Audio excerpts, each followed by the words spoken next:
typical South Florida late October kind of day. Little hot, little humid. We had some rain blow through the area earlier, and still about a 20 to 30% chance of some showers, although right now the beautiful skies over South Florida. Well, the news of Jasper Howard's stabbing death in Connecticut hit all of college football hard, but it really hurt in Miami, where Howard went to Edison High School in the downtown Miami area. And fellow Red Raider Chris Chancellor will wear number 6 today in Jazz's honor, and players from both sides honoring him. Corey Bell was his high school coach at Edison at the time, now the director of football ops, and you will see reminders of Jazz Howard all over this field today from players on both sides, including Ja'Cory Harris wearing that eye black in memory of a former high school opponent. Jasper Howard was only 20 years old. And today, unfortunately, his UConn teammates losing in the last minutes to West Virginia. What an emotional game that had to be for them. As you take a look at both coaches, Randy Shannon and Dabo Sweeney, this is one of the youngest coaching matchups, Brian, in the country. Sweeney not even 40 years old. No, they are. They've really risen fast, and Randy Shannon has been given the reins here at the University of Miami, as well as Dabo Sweeney in his first year at Clemson. Opportunity today and a big matchup. Well, this is, I have to admit, we were kind of hoping the game would start this way from a selfish point of view. You see the numbers on C.J. Spiller, his all-purpose numbers, the #1 ACC player ever in all-purpose yardage. And at 37 yards per kickoff return, he's busted 2 already. Here we go.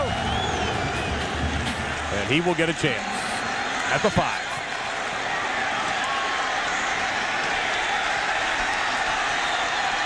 And you see the shifty moves to make something out of not much, only about a 20-yard return. He had to run about 35 yards to get it done.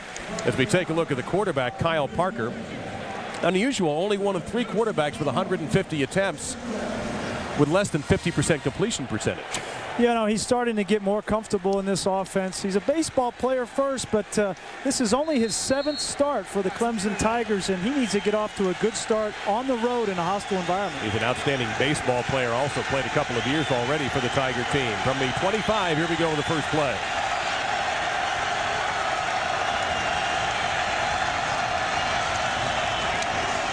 And they go to Ford. This is a player they want the ball in Jacoby Ford's hands as often as possible, Brian, as we take you through the Clemson impact players. And there you saw senior wide receiver Jacoby Ford. He'll be the fastest kid on the field today. He's got 8 touchdowns of 50 yards or more in his career. If he gets in the open field, it's lights out. Daquan Bowers, a defensive end, a 19-year-old sophomore, is the #1 recruit in the nation out of high school. He leads this team with 3 sacks, and DeAndre McDaniel is tied for the lead with interceptions in the NCAA and is a leading candidate for the Defensive Player of the Year in the ACC. First pass of the game is caught, and a first down, and a lot more for Clemson. It's Spiller with that world-class speed, and there's a first down for the Tigers into Hurricane territory. And this is what Dabo Sweeney and this Clemson team needs to do early in the game. Get some short pass completions to get their young quarterback Kyle Parker into the game. You're going to see he comes out of the backfield, Spiller does, on Daryl Sharpton, the linebacker, number 50, and that is a mismatch that Miami does not want to have in this football game. Sam Shields, the former wide receiver, finally shoved him out of bounds after a gain of 30. A lot of motion by the Tigers as they go to Jamie Harper, who's wearing number 17 today instead of his usual number 8. We'll explain that story a little bit later on, but he gets no gain there. Second down and 10. Early in this game, Billy Napier, the offensive coordinator for Clemson, going with a little bit of no huddle. Clemson, I like this. On the road in this environment, take the crowd out of it, get a rhythm and a tempo for your offense. Last time the Tigers played in South Florida, the Hurricanes' home stadium was the Orange Bowl.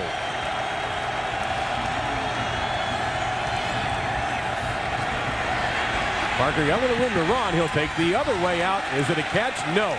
Ruled out of bounds, trying to get it again to Jacoby Ford, who has 26 catches, and Sharpton on the coverage there.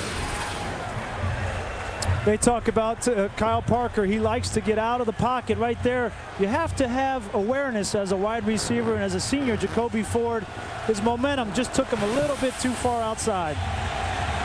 And you mentioned the crowd noise. Of course, this stadium has had its share of memorable football games with bowl games and the Miami Dolphins, and 2 World Series championships for the Florida Marlins. So it's gotten loud in here quickly on 3rd and 10.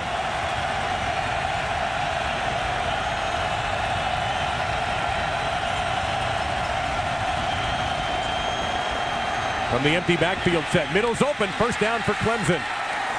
Inside the 30 to the 27-yard line. Good-looking throw, and what great time Parker had Oh, there. man, it's one of the things Miami has struggled with all season, getting no pressure on the quarterback. You see right here, Kyle Parker has nobody within the vicinity of him.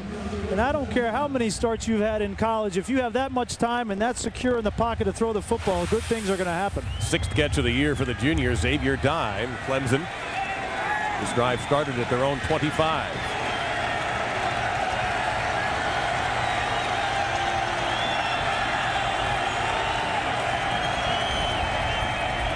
First straight-ahead run play for Spiller, and the Canes are waiting for him. Didn't get anything there. They've got Andre Ellington, actually, number 23, with the catch. If you take a look at the Hurricanes starting defense at the top of your screen.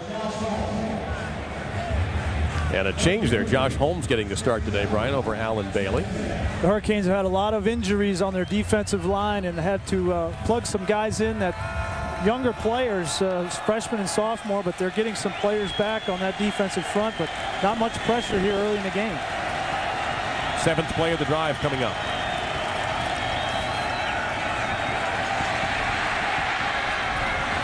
Never a bad idea to give it to C.J. Spiller. He makes about 5 or 6 happen there.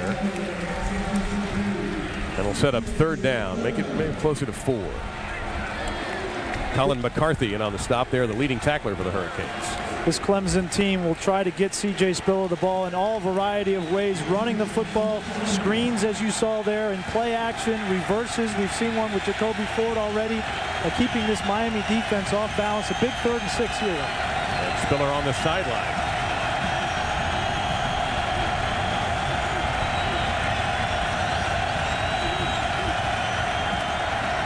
Parker under pressure off the back foot, incomplete. Trying to get it once again to die. Coverage that time by Sam Shields. Sets up 4th down and 6. Miami decides to come with an all-out cover 0 pressure. They bring everybody. Everybody's manned up across in the secondary. Kyle Parker reads it and anticipates Dye coming on a slant route inside, and Dye went outside. A little miscommunication there between wide receiver and quarterback. That was a chance for a big play. Richard Jackson, 15 out of 20 on the year, as you see, and 41 yards, well within his range. And it is wide to the right. 2 words that Miami football fans are very fond of. Our apologies to our Tallahassee audience. So you got a first opportunity at Ja'Cory Harris, Dabo Swinney's big focus in this ball game as Clemson misses the field goal early.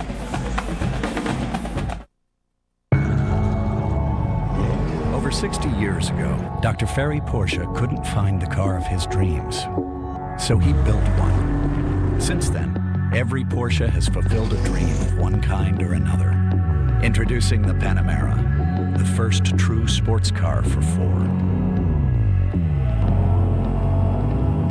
And another bold line on the family tree. The Porsche Panamera, 4, uncompromised. Taco Bell's fully loaded nachos, piled high with toppings like seasoned beef and nacho cheese sauce, so there's never a naked chip. And for $1 more, grab an extra large drink and make it a fully loaded deal. Think outside the bun. Introducing a revolutionary new system that lets you charge all your favorite electronic devices without all the cords. Power Man, lose the cords. Since RE/MAX first opened its doors back in 1973, we've helped millions of families buy or sell a home through good times and bad, including 5 previous recessions. RE/MAX agents have provided the kind of experience America relies on to get the job done. Today, in the worst housing market most of us have ever seen, that experience is more important than ever. Find out what RE/MAX can do for you.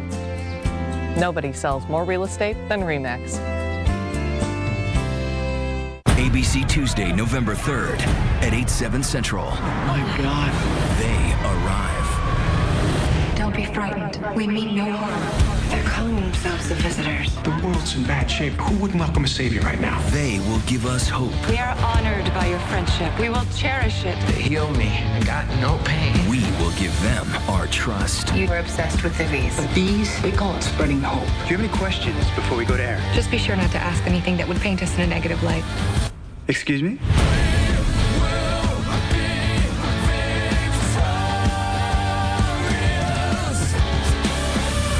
ABC's V. New series premiere Tuesday, November 3rd at 8/7 Central on ABC. College football in high definition is presented by Vizio. It is Ring of Honor weekend for the Miami Hurricanes, and that an inductee for sure. Jim Kelly. He wore number 12 in his time at Miami. And he'll keep an eye on the number 12 that's wearing right now, Ja'Cory Harris, the outstanding sophomore from Miami, Northwest High School, and their nationally known program. Greg Cooper is the tailback, back from injury. And we talked quite a bit about this Clemson defense over the past couple of days, but let's go through the Hurricanes impact players, Brian. Well, you'll see Greg Cooper, but you also see Javaris James, and their ability to rush the football effectively, take pressure off Ja'Cory Harris will be big in this game. James averages 5 yards a carry coming in. One guy helping him will be senior left tackle Jason Fox. He has two jobs today: open up holes in the running game and neutralize the excellent pass rush at Clemson. And then defensively, keep an eye on number 50, Daryl Sharpton. That senior leader, he'll be all over the field chasing C.J. Spiller today. Second and long for Harris. Little delay to Cooper. You know, a lot of talk about Javaris James as a tailback, but Cooper wants to remind everybody that he's a part of this team. He's been hurt, hasn't played in every game. Yeah, he's excited to be back out on the field, and he is the more physical back out of the two. He will run between the tackles, and you see here this Clemson defense comes in rated number 2 in the ACC, and Miami's going to challenge him up front right off the bat. You only give up about 122 yards per game on the ground. We have third down and a little less than a yard, maybe about a yard to go here. Damian Barry now at the tailback spot, number 20. That's Johnson, tight end in motion. They'll go to Barry, and he'll have a first down and get through to the 40-yard line. Tackle made by Kevin Alexander, but that's a pickup of 7 and the Hurricanes first down. And this is encouraging for Miami early in the football game. 3rd and 1.5 to come out with your offensive line and be physical up front, establish the line of scrimmage. That's an attitude, and early in this game, it's a good sign for the Hurricanes. Cooper back in as we show you at the top of your screen above the score, the Hurricanes starting lineup. One change today, Joel Figueroa back in at the guard position. He one of many Hurricanes that's missed times this year with injuries, yet this team 5-1. Staying on the ground with Cooper and running right up the middle. Nothing at all fancy here, at least in the first 4 plays, Brian. Well, I think the new offensive coordinator, Mark Whipple, is coming in from the NFL, from the Philadelphia Eagles last year. This is his first year here, and he's done a lot of different things offensively that have been different here at Miami. But first and foremost, he understands from the NFL days that you have to rush the football first. And I think his game plan today is to rush the football and set up the pass. In the past, it's been pass to set up the run here at Miami. He's got a little different approach. And Whipple also was with the Pittsburgh Steelers in the early days of Ben Roethlisberger. Worked with him. Harris's first pass of the game. What a one-handed catch at the 40-yard line. Leonard Hankerson. And he runs out of bounds into Clemson territory at the 36. That's a 15-yard gain. McDaniel pushed him out. Well, and you can see that right there. It's the play action hard off of, you run 5 running plays in a row, then you come back with the play action. A great throw here by Harris and an even better catch by Hankerson. They're going to have to make some tough catches like that. Clemson is a man-to-man team. You see their number 18, Cresden Butler. He is going to be matched up all day on these young wide receivers from Miami. They have the talent to make plays. They have to make them like that. Hankerson, who went to St. Thomas, another well-known program, number 1 in the country, in fact, out of Fort Lauderdale, is the oldest of that wide receiver group.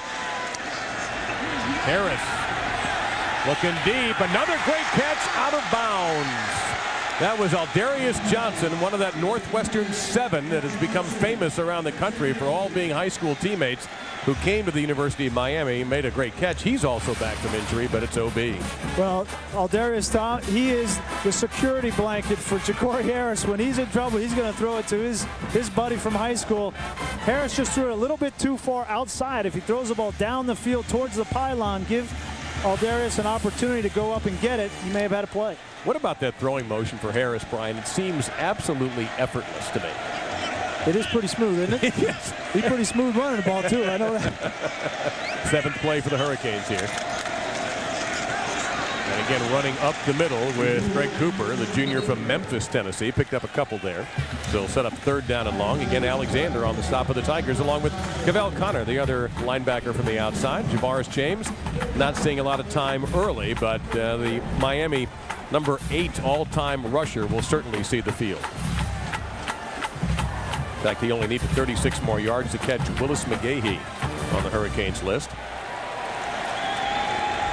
Cousin of Edgerrin, James, I think he only needed 2 more attempts to tie Edgerrin for attempts on that list. On 3rd and 8, that's a 1st down for Miami on the slant to Leonard Hankerson, his 2nd catch on the drive. Well, Miami doesn't want to make a living being in 3rd and 8s against this Clemson defense. They come in with 17 sacks on the year, but right here against man coverage, you're going to have to run some of these slant routes, get inside. A good route there by Hankerson and a good read by Ja'Cory Harris getting it to the open guy. This is about what Clemson did, Brian, on their opening drive. They got to about this point and then stalled. We'll see what the Hurricanes do. And Clemson Tigers missed the 41-yard field goal. Blitz this time from Clemson. Harris intercepted. That's McDaniel, his 6th on the season. He now leads the nation.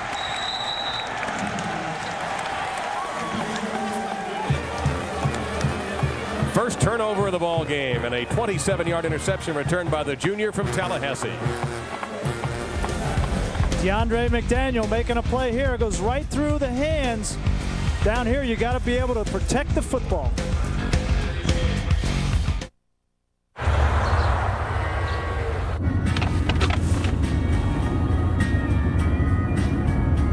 Cow! Good, Aaron. Cow. Cow! Yes, sweetie, cow. Cow!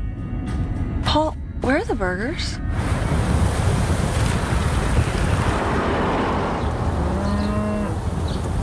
The Chick-fil-A Chicken Sandwich, the original way to eat more chicken.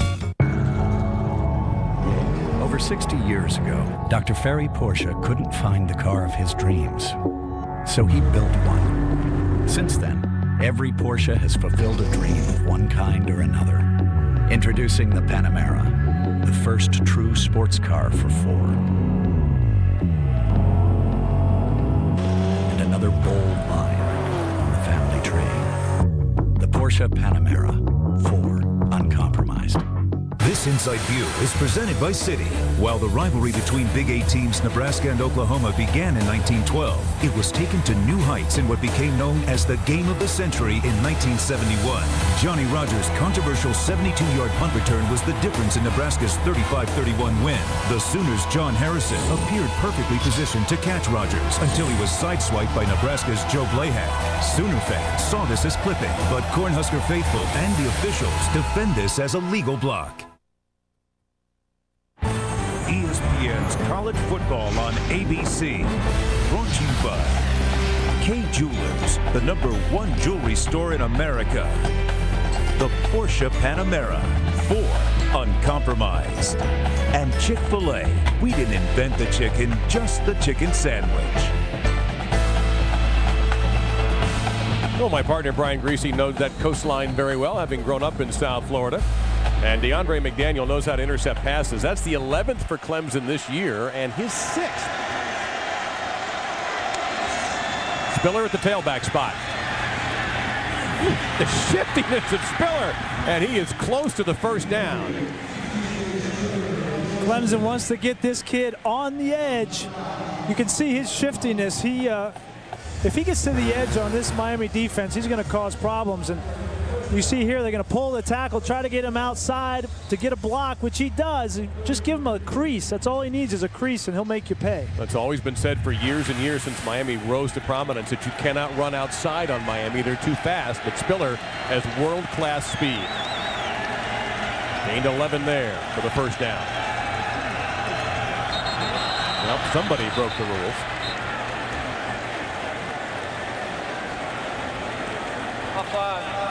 35 defense, 5 yards, still 2nd down. Freshman out of Miami, Olivier Vernon. Let's take a look at this interception, Brian. What went wrong here? Well, combination of things. tipped ball, you know, in the red zone, it's tough. You gotta be accurate in the red zone. But you can see that Clemson is really dominating the ACC with 3 out of the top 4 guys in the ACC on this team. Cresden Butler, Chris Chandler, the 2 corners, and McDaniel leading the country in interceptions. Parker with all sorts of time, now being chased, and he will throw it away.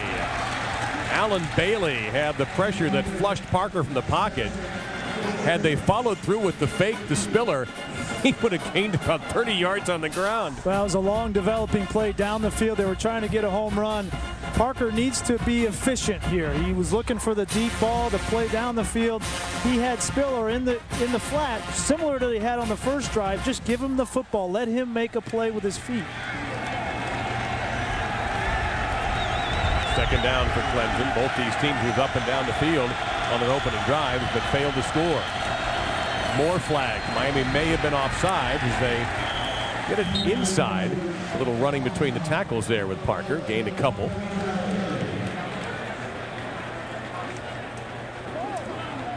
This is discipline. It's discipline. Randy Shannon has preached discipline to this team for the past 3 years, and these penalties are Offside. Defense. 5 yards. The penalty results in a first down. That's our referee today, Jeff Flanagan. You just can't have these kind of penalties.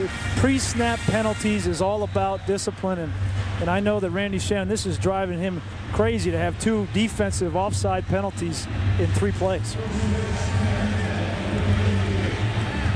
So into Miami territory come the Tigers, the 48-yard line.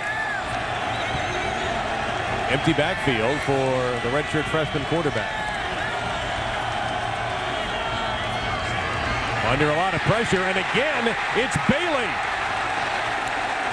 And here comes the flag. Several of them, as a matter of fact. Boy, Alan Bailey and Olivier Vernon just made life miserable for Parker.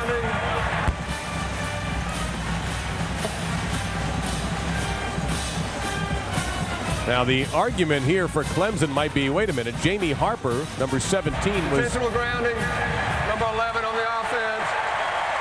The penalty is a loss of down at the spot of the pass. Second down. See if Harper's anywhere in the picture here, Brian.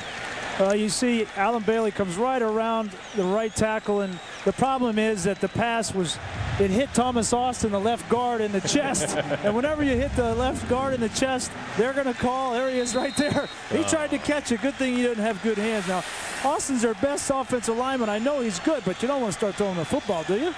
No, you don't want to start catching it either. I mean, so that mistake really drives Clemson back all the way to their own 33. That's basically about a 20-yard penalty.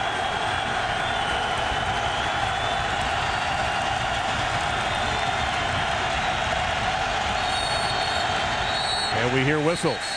Delay a game there. Yep.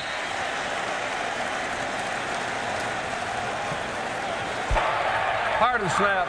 Delay a game. Offense.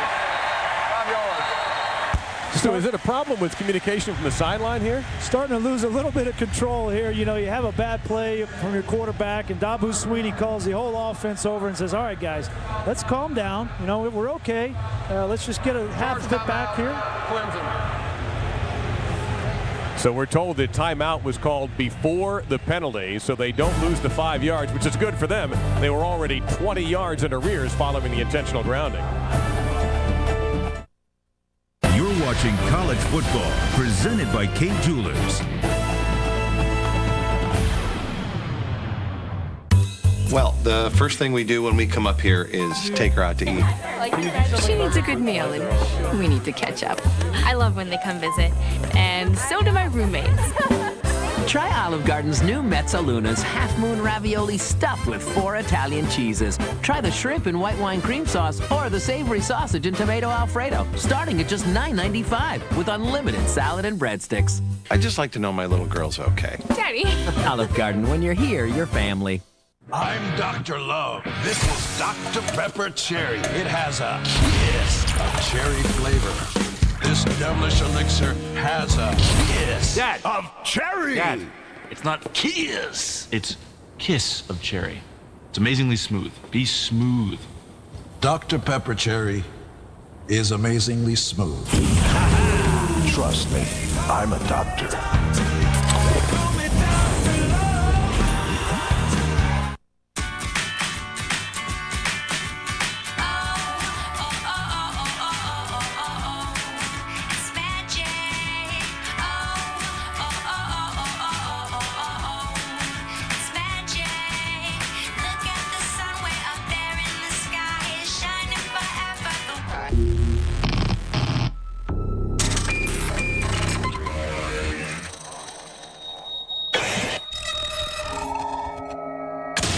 How about we lay some new ground rules? Nail down $39 as the price for installing Stainmaster carpet in any house, in any number of rooms. And while we're at it, let's lower prices on over 100 styles of Stainmaster so we can quit tiptoeing around our dreams and get on with turning more of them into reality. More saving, more doing. That's the power of the Home Depot. Right now, get new lower prices on Stainmaster, and the installation for your whole house is only $39. They Arrive. ABC's V. New series premiere Tuesday, November 3rd at 8/7 Central. You see your score and time at the top, and Kyle Parker, not just the starting quarterback for Clemson, but an outstanding baseball player. You see what he's done in his career, and he has an interesting decision possibly after his third year of baseball, which will be coming up next season. Talk about that in a second. Right now he's got a much bigger headache than a 95-mile-an-hour fastball. 2nd and 30. On the option, this is Ellington. He's got some speed too, and he gets popped out of bounds at around the 38-yard line by Colin McCarthy. And the interesting thing here, Brian, and you played more than one sport when you were younger, if he has a good junior baseball season, he gets drafted, and then he gets to make the decision, do I go to a baseball career or stick around and play quarterback? Yeah, it's really interesting. He's a redshirt freshman in football, but he's a junior in baseball. Started 2 years on the baseball team, and he's a tremendous athlete nonetheless, but that's a decision that I would like to have when I was in college. You didn't like those 3rd and 25 decisions when you were in college, though, did you? They go underneath, wide open, flag down, several of them, as a matter of fact. They get it to Ellington, and he gets back to about where this whole thing started when it used to be 1st and 10. But let's find out what the flags are all about. DeMarcus Van Dyke, a Miami native, as so many Hurricanes are, and there you see for yourself what the call is. So Randy Shannon faces either 4th down and about 9 or 3rd down and a lot. And I think you... Holding. 72 on the offense. 10 yards from the previous spot. Still 3rd down. And I think it's a good thing. Take the penalty. This is early in this football game. It's been a little bit about field position. Defenses have bend but don't break. And I think this is a good decision here. You got a young quarterback on the road. You get another opportunity as a defensive line to tee off, maybe get to this guy and get a fumble, sack. Well, for where Clemson is right now at their own 27, to get a 1st down, they've got to get to the Miami 38, 37-yard line.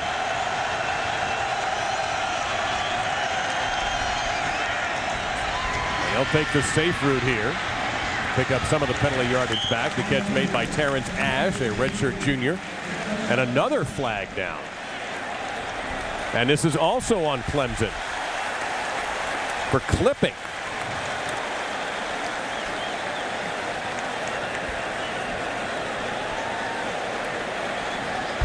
That's personal foul. Clipping. Number 74 offense. Half the distance to the goal. 3rd down. That's Antoine McLean, the right guard, and it's going the wrong direction for the Tigers right now. But if I'm Randy Shannon, I keep moving them back.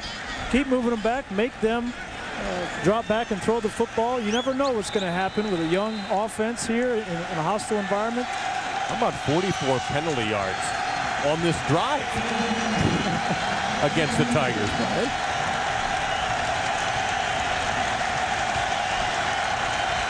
Third and a cab ride here, 49 yards. An expensive cab ride.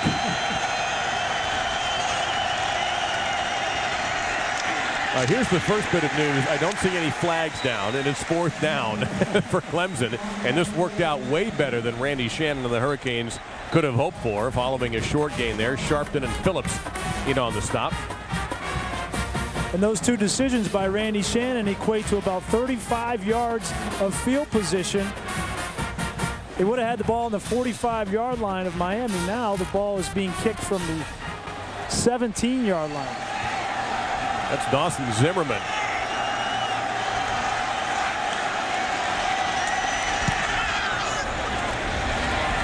And that's Collier. Boy, Zimmerman really ripped that punt. He did his team a huge favor in this heavy humidity of South Florida, booting it all the way to the UM34. For an update, let's go to our Times Square studio in New York. Hey everyone, I'll be here throughout your game to keep you on top of all the day's biggest stories. We start with this Taco Bell update. A nightmarish afternoon for the Nebraska offense, which actually outgained Iowa State by more than 100 yards, but turned it over 8 times. Iowa State gets its first win in Lincoln since 1977. So after that 48-yard punt, Miami takes over at their own 35, their second possession. The first one, they turned it over on a pick. Not on this play, however. All the way down into Clemson territory. They go to Collier again. 20-yard gain. Miami, so many receivers, 16 different players have at least one catch this year. And Ja'Cory Harris and Mark Whipple do a great job of spreading the football around. Right here, these little bubble screens neutralize a good pass rush. And Clemson has a great pass rush, but you see 93 right there. Bowers, he's one of their best pass rushers. Now he's running 40 yards down the field trying to make a tackle on a wide receiver. That's what Mark Whipple wants to accomplish. James, the tailback.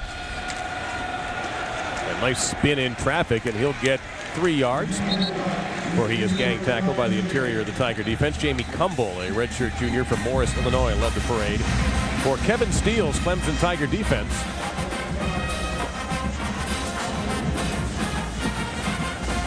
Javaris James averaging 5 yards a carry, 4 touchdowns out of Immokalee. Of course, that's the same hometown as his cousin Edgerrin James, who had a remarkable career at Miami and have done pretty well in the NFL. Of course, both these schools have pumped out a staggering number of NFL players.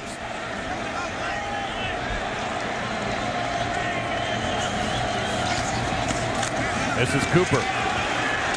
Not much of a hole. You see Cumble again, number 8, in on the stop for the Tigers. Well, this week on Saturday Night Football this evening, ABC is delivering a couple of must-win games. Most of the country will see number 3 Texas in a critical conference showdown when they hit the road to face the Missouri Tigers. Can Colt McCoy and the Longhorns keep rolling towards the spot in the BCS title game?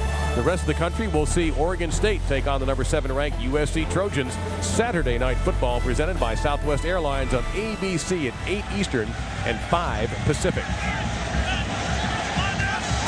3rd and 2.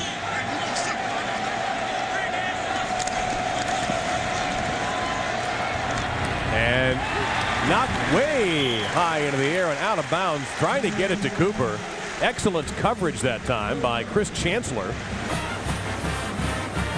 This is the old sprint option play from the West Coast offense. You're going to roll out Ja'Cory Harris, and shows the versatility of Greg Cooper to come out of the backfield and make a great catch here. You're going to get your quarterback outside the pocket on 3rd and 2. He's got 1 receiver and 1 receiver only. Little throw was a little high, but Cooper does a great job of coming down with that ball. Well, he sure did, because for a moment it looked like that wasn't going to be complete. 1st down and 10.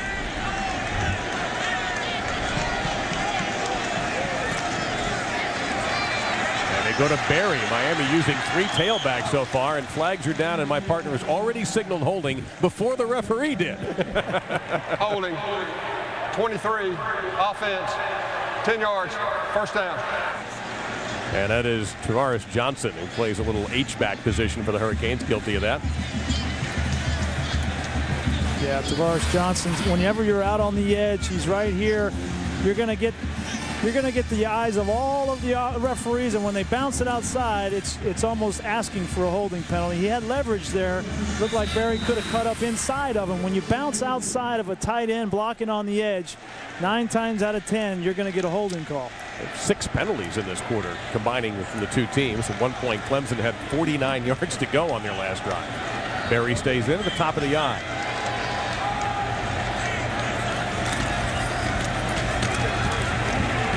And not much there. Miami has been sticking to a mostly interior run game. Cavell Connor on the stop after a 3-yard gain. You get the feeling here, Brian, that Miami's trying to set something up Well, I think they're content to rush the football. I think they come out here and they're running the football well. Why not continue to do it? Take a little pressure off your quarterback against a good defense. And that is the end of the first quarter. Both teams had their chances on their opening drives. Clemson missed a field goal. Miami threw an interception. And the quarter was also dominated by the flags. 6 penalties in a scoreless first quarter.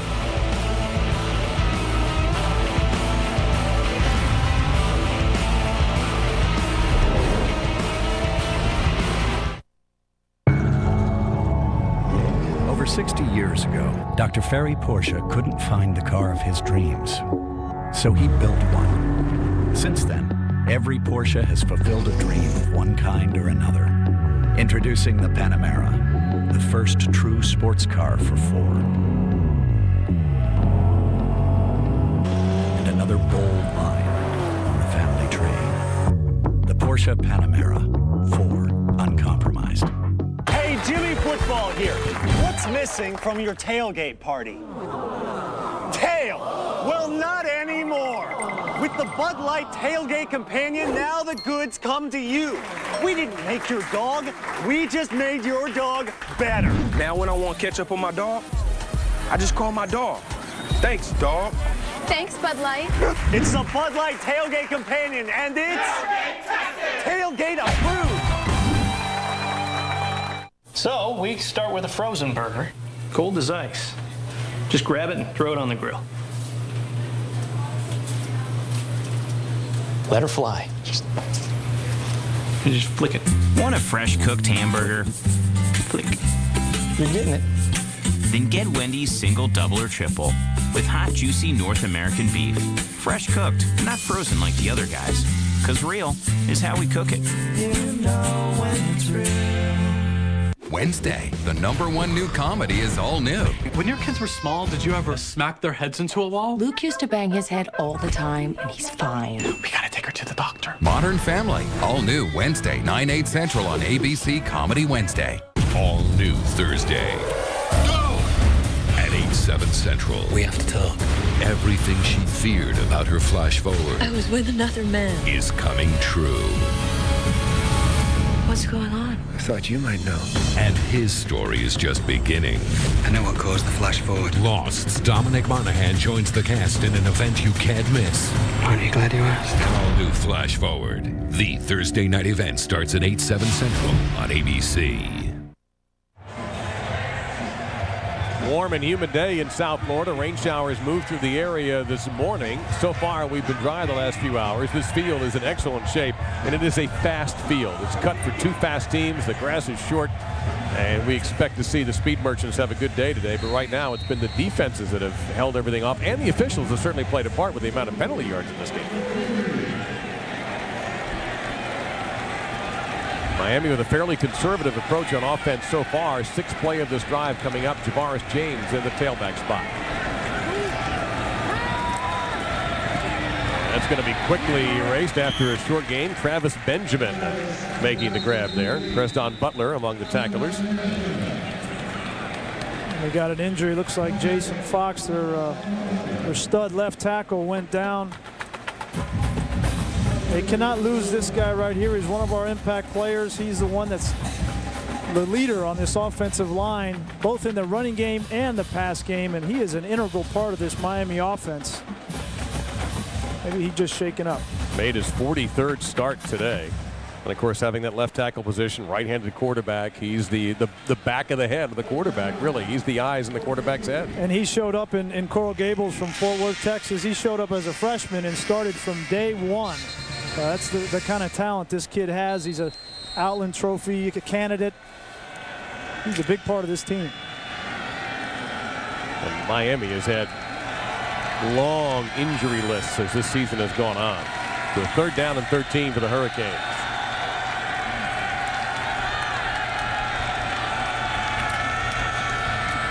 And they keep it on the ground. Get it out to the 32-yard line. And that's a big play there for Miami. People don't realize, you're at the 35 or 37-yard line. You're looking at a 53-yard field goal if you throw an incomplete pass, but you run the draw, you get 7 yards. Now you're looking at a 39-yard field goal, 49-yard field goal, big difference. And Bosher's long of this season, Matt Bosher, 46 yards, so this would be his best of the season. 6 out of 8 on the year. He is the ACC Special Teams Player of the Week. And he'll have a chance to repeat following that boot. We get our first points of the game on the 49-yard field goal.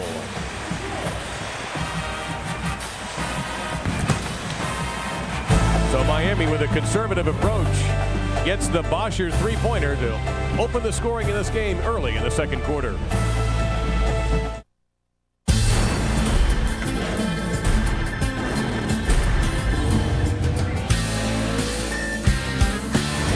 This thing rocks. Lots of room back there in the back. Hemi, top of the line.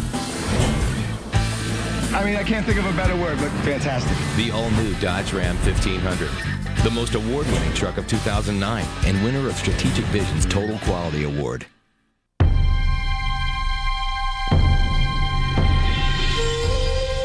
However you picture your retirement, Pacific Life can help. Using 401k savings, life insurance, and annuities to provide a dependable income for the rest of your life. With more than 140 years of experience, Pacific Life can help you achieve your vision of the future. Ask your financial professional about Pacific Life, the power to help you succeed.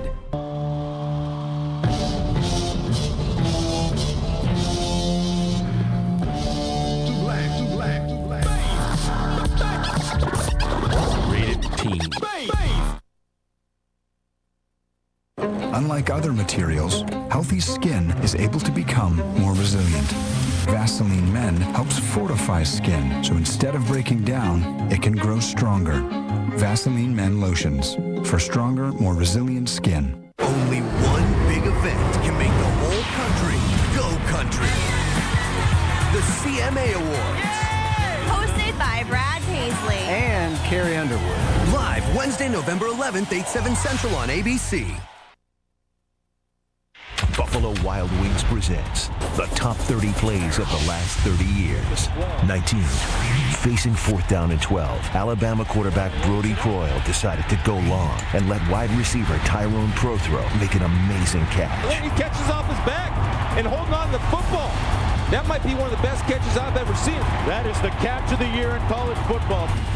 Follow the top 30 countdown all season long. Brought to you by Buffalo Wild Wings.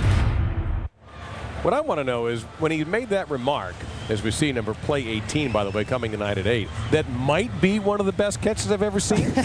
Where has he been? What kind of football was he watching? I don't understand how it's number 19. How is that not in the top 10 at least? Well, you know what? You'll find out number 18 tonight at 8 o'clock Eastern. I better be really impressed by 18 because that was an impressive catch right there. Did you ever have a receiver make a catch like that for you? No, I didn't. I can't say that I did. All right, here is C.J. Spiller awaiting the kick return. It's high and short, very short. In fact, Spiller won't take it. At the 21, it's Andre Ellington instead, and he will get out to the 38-yard line. You know, it's funny, when we talked with Randy Shannon, we'll explain in a moment about the philosophy of Clemson special teams. At first, let's go to our Times Square studio and Matt Weiner in New York. Matt? All right, Dave, let's get a Verizon Wireless update on number 5, Cincinnati. Up against Louisville today without quarterback Tony Pike, so it's Zach Collaros, but he's hit on 8 of his first 9 passes, including that touchdown. And the Bearcats have a 14-0 head start toward the coveted Keg O'Neills. All right, thank you, Matt. It's funny, we asked Randy Shannon, what is it about Clemson's kick returns? He goes, they only run one. When you're good at just run that one. Up the middle, that's it. And Spiller. A couple of yards there before he disappeared into a pile of orange and white. Take a look at the special teams in this game, and at the moment they haven't had a huge factor, but they could later on. No, they haven't, but you see right here, 4 touchdowns versus 1 touchdown, and then the punt return yardage. C.J. Spiller, Jacoby Ford have a lot to do with that, and the effect was good here for Clemson. They get the ball on the 40-yard line. They decide not to kick to Spiller, but they short kick. They got great field position. They come back to Ford. First down for Clemson, and Ford taken down just inside Miami territory. That's going to be a gain of 12 for Jacoby Ford, and we have a Miami player slow to get up, and that is Sean Spence, the 2008 ACC Defensive Rookie of the Year. And this is what Clemson wants to do. Get Jacoby Ford the ball in space. You see 65. Tom Austin comes out, gets a block. Get him the ball. Let him make some moves. And right there, that last move, if he makes that, he says, I could have done something if I got past that last guy. Nobody's going to catch this kid. Well, in the open field, you're right. You see what he has done. And, of course, Miami Hurricane fans see maybe a Santana Moss type player in Jacoby Ford, about that same size. Ford, a 4'2" guy in the 40. He's actually a South Florida native and is the 60-meter indoor NCAA sprint champion. See Sean Spence down. He's a big part of this Miami defense. From Miami, he was last year the Defensive Rookie of the Year in the ACC. Looks like he just had a scare with his knee there, but anytime you throw the ball on the perimeter, those wide receiver screens, and you get linemen, big 315-pound linemen coming out and cutting on the edge, you can have some injuries. And in that case, Thomas Austin, the left guard, is 310 pounds, comes out to cut Spence right there, and he's lucky to walk off the field. Spence, part of that Northwestern 7 that we have already talked about. Remarkable recruiting effort by Miami to get all of those guys to come to the university and not just play, but become significant contributors to the program.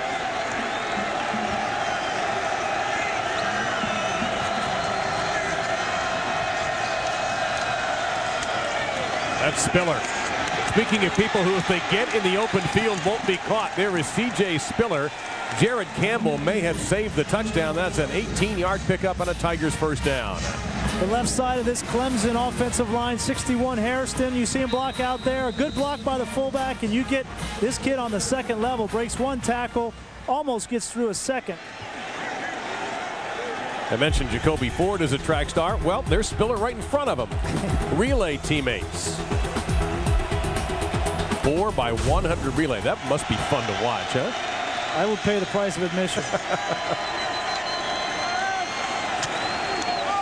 Flags are down, going to the end zone for the shot into triple coverage, and it's knocked away. Sam Shields, who knows what wide receivers think because he was one for 3 seasons, was on the coverage as they try to get it to Jacoby Ford. Let's find out what the flag is. Offside, defense number 90, 5 yards, still first down. It's the third pre-snap penalty on defense for the Hurricanes, and great job by Kyle Parker knowing they're offsides, taking the shot down the field, and he was inches from having a big play there to Ford. But a good decision by Kyle Parker knowing they're offsides on defense to take a shot down the field. So brings up first down and 5 for the Tigers. They've been in Miami territory before on the opening drive and missed a field goal.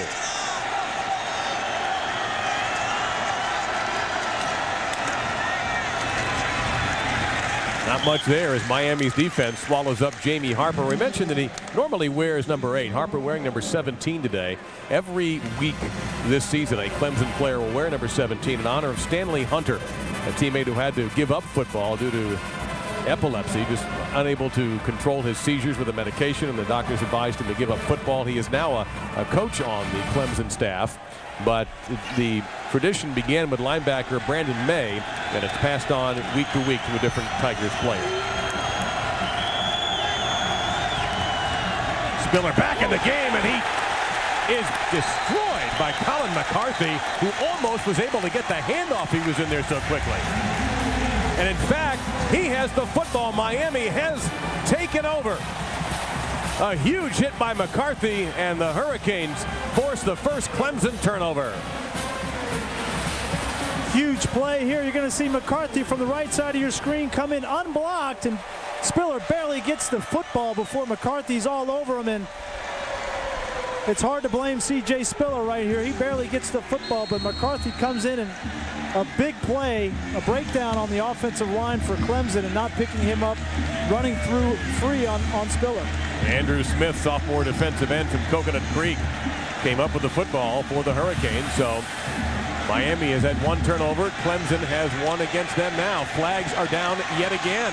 And the Hurricanes get the pass to Johnson, but let's see if this play holds up. And we have had a ton of penalties in this first half. Illegal shift on the offense. The team never got set. 5 yards previous spot. Still first down. So wipe out the catch by Travaris Johnson. Penalties are killing the Hurricanes right now, both defensively and offensively. A big play right there on first down. You get a turnover. You want to create momentum for your football team. You come out, go on a quick count, run a misdirection. I like all that, but Ja'Cory Harris has to make sure everybody is set. That's on the quarterback. Illegal shift, not everybody is. That's the quarterback's responsibility. 5th penalty on Miami for 30 yards in this game. So it's first down and 15. Cooper, the tailback for UM, at the top of the eye. Good running room for Cooper. He'll get it out to the 28-yard line, get the penalty yardage back. Well, as the chase hits the halfway point, Mark Martin and Jeff Gordon will look to close the gap on current points leader Jimmy Johnson as NASCAR's best head to the shortest track on the circuit. The chase for the NASCAR Sprint Cup continues at Martinsville. Coverage begins on ABC at 1 Eastern, 10 a.m. Pacific, presented by Goodyear. For more information, you can always log on to ESPN.com as Jimmy Johnson continues to try to pull off one of the most remarkable feats in any sports history, 4 consecutive Cup titles.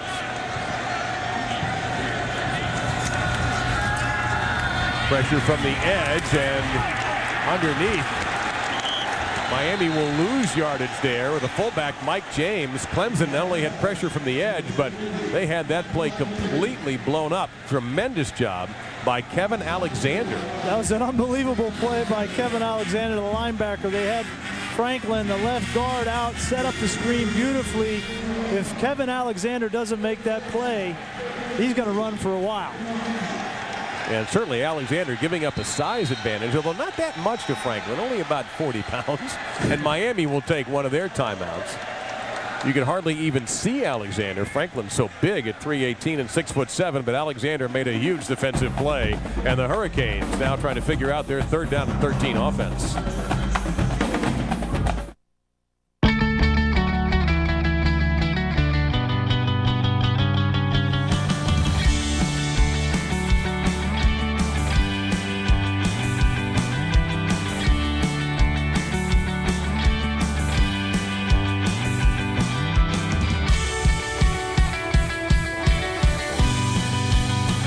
You can fill the air with unlimited talk and text with AT&T Go Phone. Just $60 a month on the nationwide network you can trust. Hey, it's great to see you back after that accident. Well, I couldn't have gotten by without it. Is that different than health insurance? Well, yeah, Affleck pays you cash to help with the bills that health insurance doesn't cover. Really? Well, if you're hurt and can't work, who's going to help pay for gas, the mortgage, all kinds of expenses? It's the protection you need to help stay ahead of the game. Exactly. Aflac, we've got you under our wing. Aflac, Aflac, Aflac, Aflac, Aflac,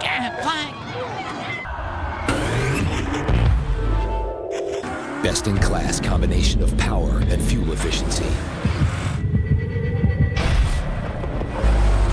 Incredibly precise handling. Electronic stability control. 5-speed auto-stick transmission. Dodge Charger. It takes performance to a whole new level.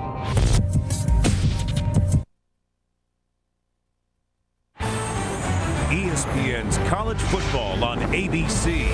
Brought to you by Dodge Ram, the truck that never backs down from a challenge.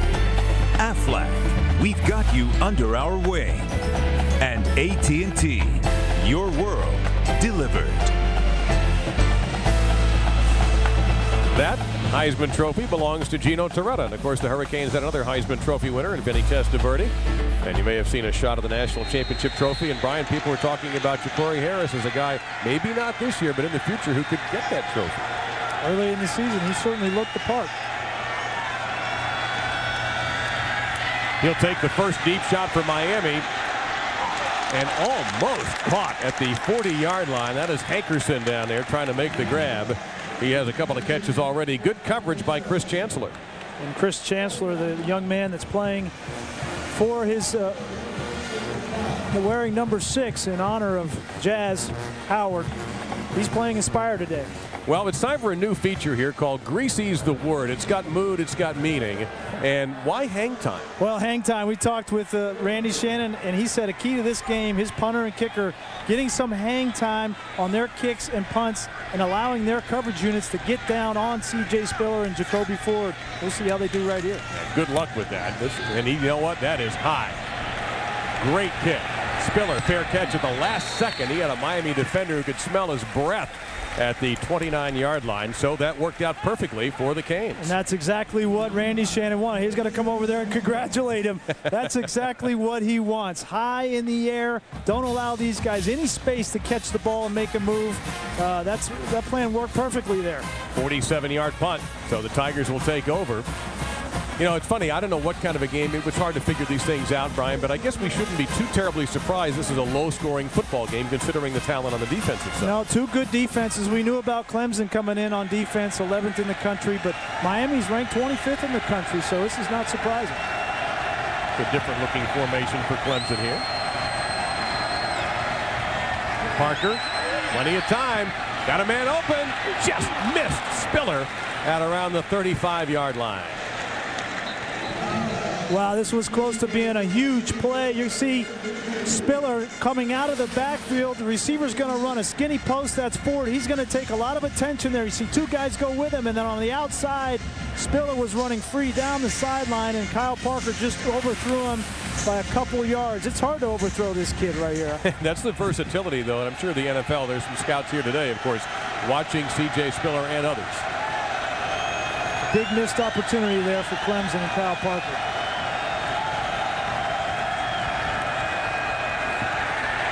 Parker got out of that pocket beautifully, and he will get it right around the first down marker. Catch made by Terrence Ash. That's a gain of 11, should be a first down. That's a good job by Kyle Parker here. You can see the rush come up the field, step up, get into a lane, and keep your eyes downfield and make an accurate throw. It's a good job right there. That's what you have to do to keep the chains moving. That's first down.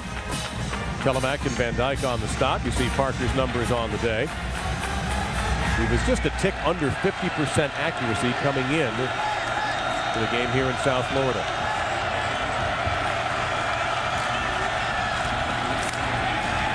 And Spiller getting a rude greeting again. And once again, Alan Bailey, who's had a very strong first half, joined by Colin McCarthy, who forced a fumble on Spiller in on the stop. Clemson hasn't had much success running the football in between the tackles. This Miami defense, they've given up some yards on the ground, 134 yards a game, but today doing a nice job of keeping C.J. Spiller hemmed up. He's had one good run, but his last 2 have not gone very well. He's 5 for 27. Parker, like he wanted to run all the way on this one, and he gets ripped out of bounds at about the 42-43 yard line. Not a serious running threat. Picks up about 3 there. Oh, and you see the difference when he keeps his eyes down the field, and then when he doesn't, no intention of throwing the football right there. And you're going to pay when you get to that sideline, kid. You better run out of bounds. It's not like going into second base now. Yeah, you're initiating the contact. The other way, they're doing it.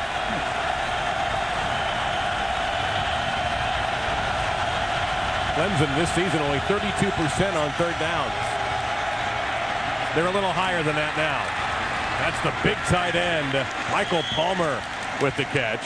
His 17th on the season for an 18-yard gain. That's the second third and long that Clemson's been in, and unfortunately Miami has not been able to get any pressure on Kyle Parker, so he sits back here and allows this route to develop and then makes a good accurate throw to Palmer. But that's 2 third and 10-plus conversions for Clemson. It all had to do with the lack of pass rush from Miami. Well, one reason Parker won the job over Willie Korn, who has a little bit more experience, is Parker's arm strength, and you got a good look at it there. First down.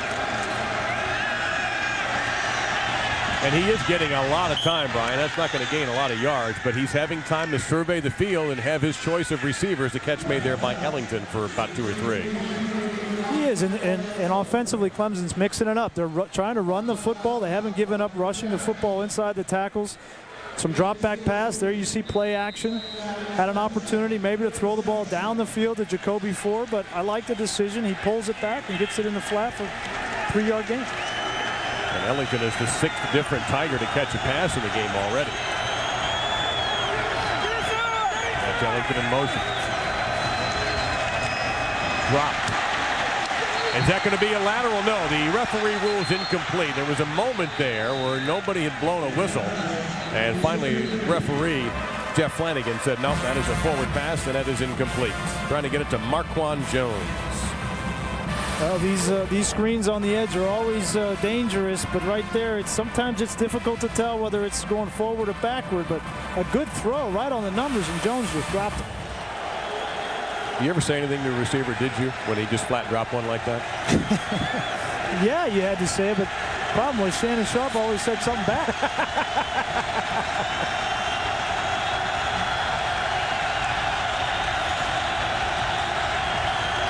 Got 2 to get this play off. He didn't get it done. That's going to be a delay of game penalty. You know, Peyton Manning can do that kind of thing and still get the snap off, but it's... Timeout.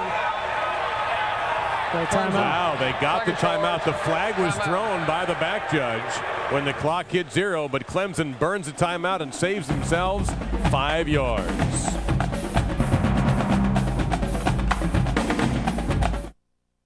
You're watching college football, presented by Kate Jewelers.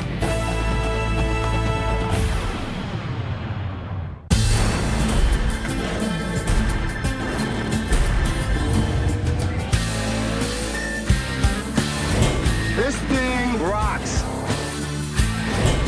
Lots of room back there in the back.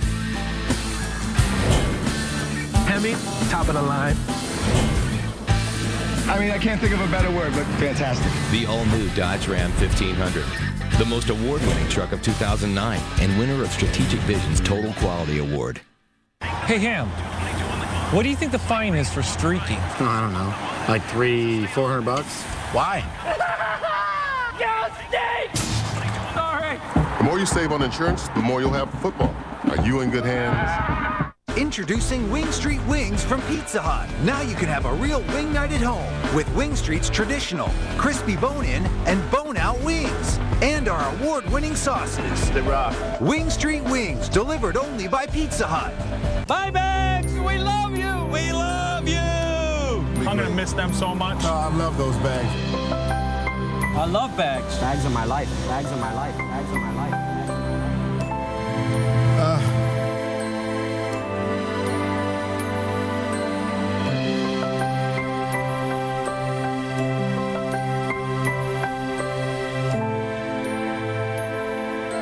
It's right here, doesn't it? That's right. We will bring you a cure for many known diseases. We will provide technology that will change the way you live. We will bring peace to every nation on your planet. We are the visitors. We are of peace, always. ABC Tuesday, November 3rd at 8/7 Central. They arrive. ABC's V. New series premiere Tuesday, November 3rd at 8/7 Central on ABC. The chase continues at Martinsville tomorrow at 1 Eastern on ABC. So Clemson is able to burn their timeout and not get hit with a 5-yard penalty. So it's 3rd and 7 coming up as we bring you our Pacific Life game summary. And the problem is Clemson, Brian's been clumsy when they've had opportunities in Miami's territory. Yeah, wide right on this field goal, and then after that you have this fumble, which really you got to put on the offensive line for not picking up Colin McCarthy coming through the line. But you can't have those miscues on the road against a good Miami football team. Team that is 10th in the BCS standings and in the top 10 in the AP and coaches polls.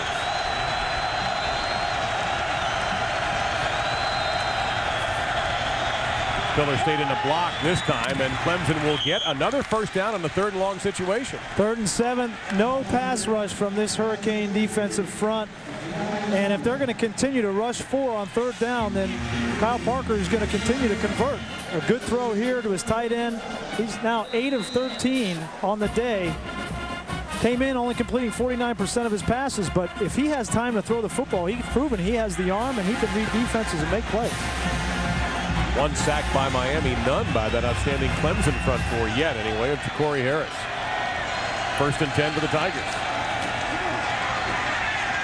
Set up the screen to Palmer, and Palmer gets flipped head over heels, but not until he gets a Clemson 1st down to the 16-yard line. Ray Armstrong on the stop for the Hurricanes. It's a gain of a dozen. A good call here. You know, your quarterback gets a little confidence.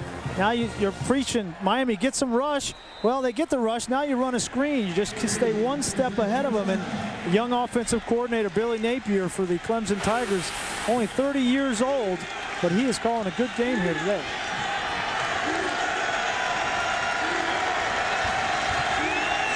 Spiller at the top of the eye. 10th play of the drive here. And looks like he slipped a little bit trying to avoid a tackle. Might have gotten about a yard. Brandon Harris came up from the corner position to force that tackle. Well, this is the 3rd or 4th time they've been down here in the red zone against this Miami defense. And as we mentioned, the miscues have hurt them. This time around, they need to continue to have positive plays on 1st down so they don't get in longer down and distances and be able to rush the football and convert.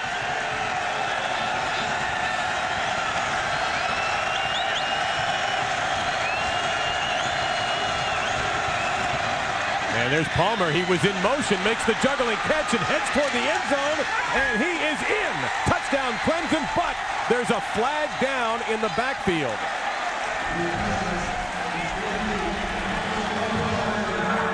Number 44, the touchdown stands.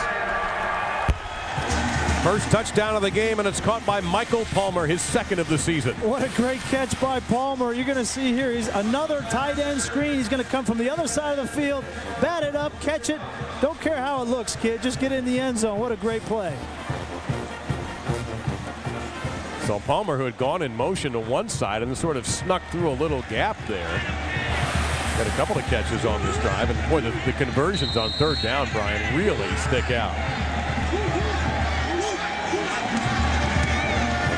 And that is the 105th consecutive PAT made by a Clemson kicker over the years. And they take a 7-3 lead and have silenced the Hurricanes crowd in South Florida.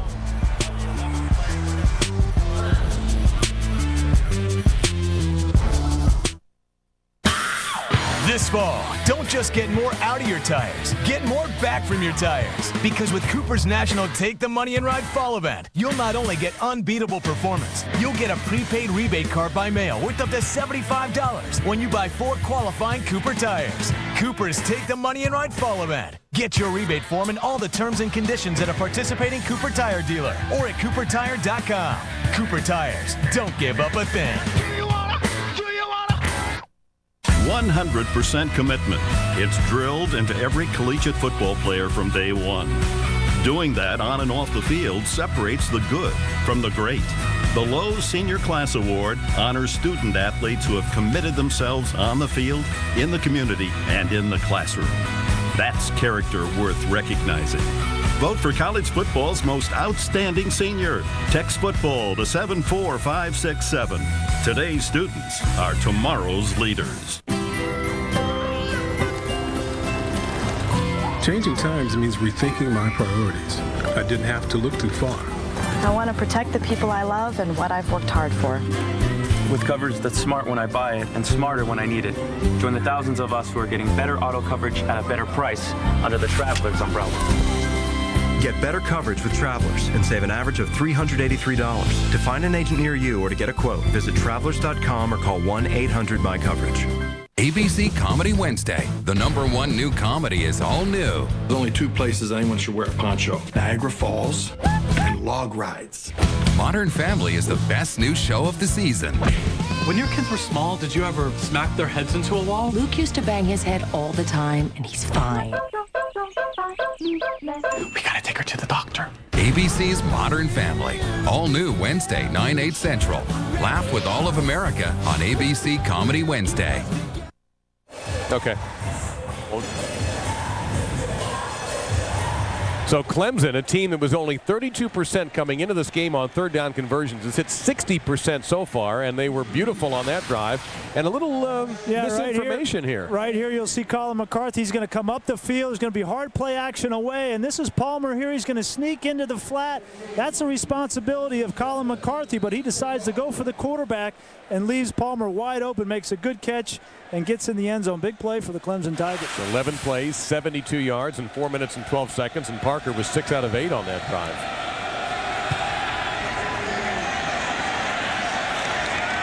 That is a touchback, folks. That made the photographers. As off we go to our Times Square studio in New York, and Matt Weiner.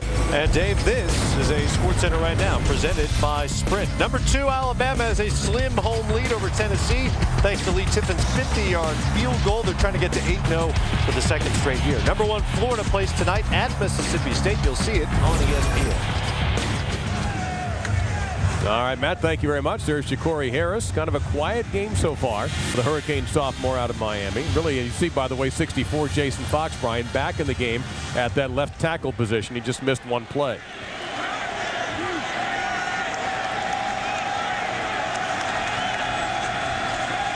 Harris comes out throwing and is right around the marker, caught by Travis Benjamin, the sophomore from Belle Glade. It's an important drive for the Miami Hurricanes. Clemson comes in here and they've kind of battled back and forth, but they finally get a score on the board, and it's important now that Miami, for their momentum, can answer this score at home. And anytime they want to throw the ball on the perimeter, they're going to have man-to-man coverage. That's what Clemson does. They're going to come out and play man-to-man all over the field on your wide receivers. It's just a matter of when they want to throw it. Miami hasn't tried to run outside that much. Cooper at the top of the eye here on second and about a yard.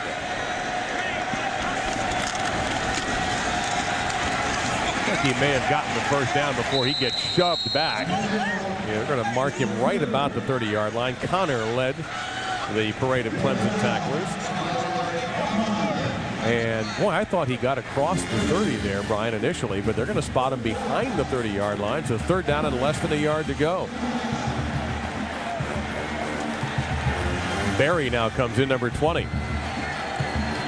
There's Kevin Steele, the defensive coordinator for the Tigers. Looks like Miami brought in an extra offensive lineman and goal line personnel.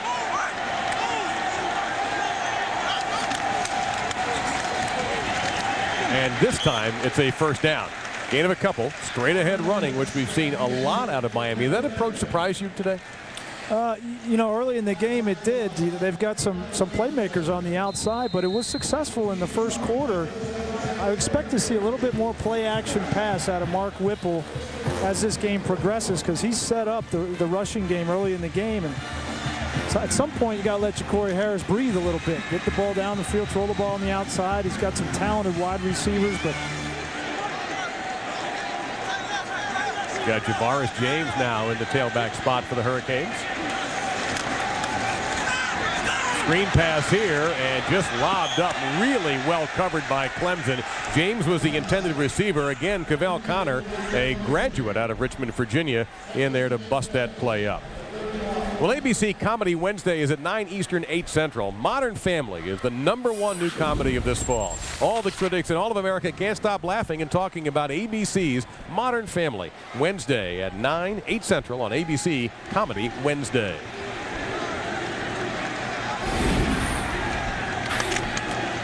The big play has been lacking for the Hurricanes on offense so far in this one. 2nd and 10.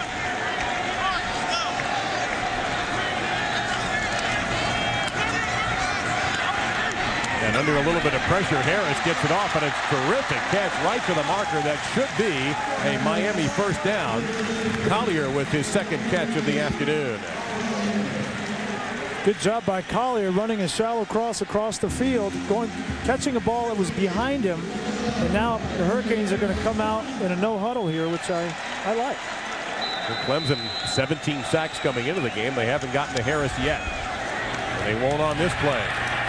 And Miami will be a little bit short of the first down. Jimmy Graham, a one-time basketball player for Frank Haith and the Hurricanes program, now getting a one-year run as a tight end.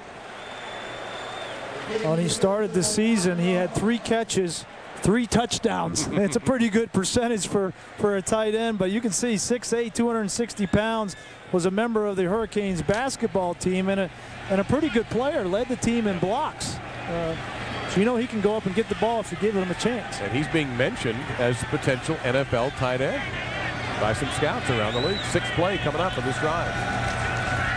Pressure from the backside. Harris is hit, and it's being ruled a fumble by the officials. And it looks like Cooper came away with the ball. That was Marcus Gilchrist who hit Harris in a battle of 12s. There's Gilchrist. He comes off the edge. Greg Cooper's a little bit late getting back to get a piece on him, and Ja'Cory Harris never saw him coming, and potentially a big play there. His arm was moving a little forward, but the referee was very quick to throw a marker onto the field indicating that was a fumble. Yeah.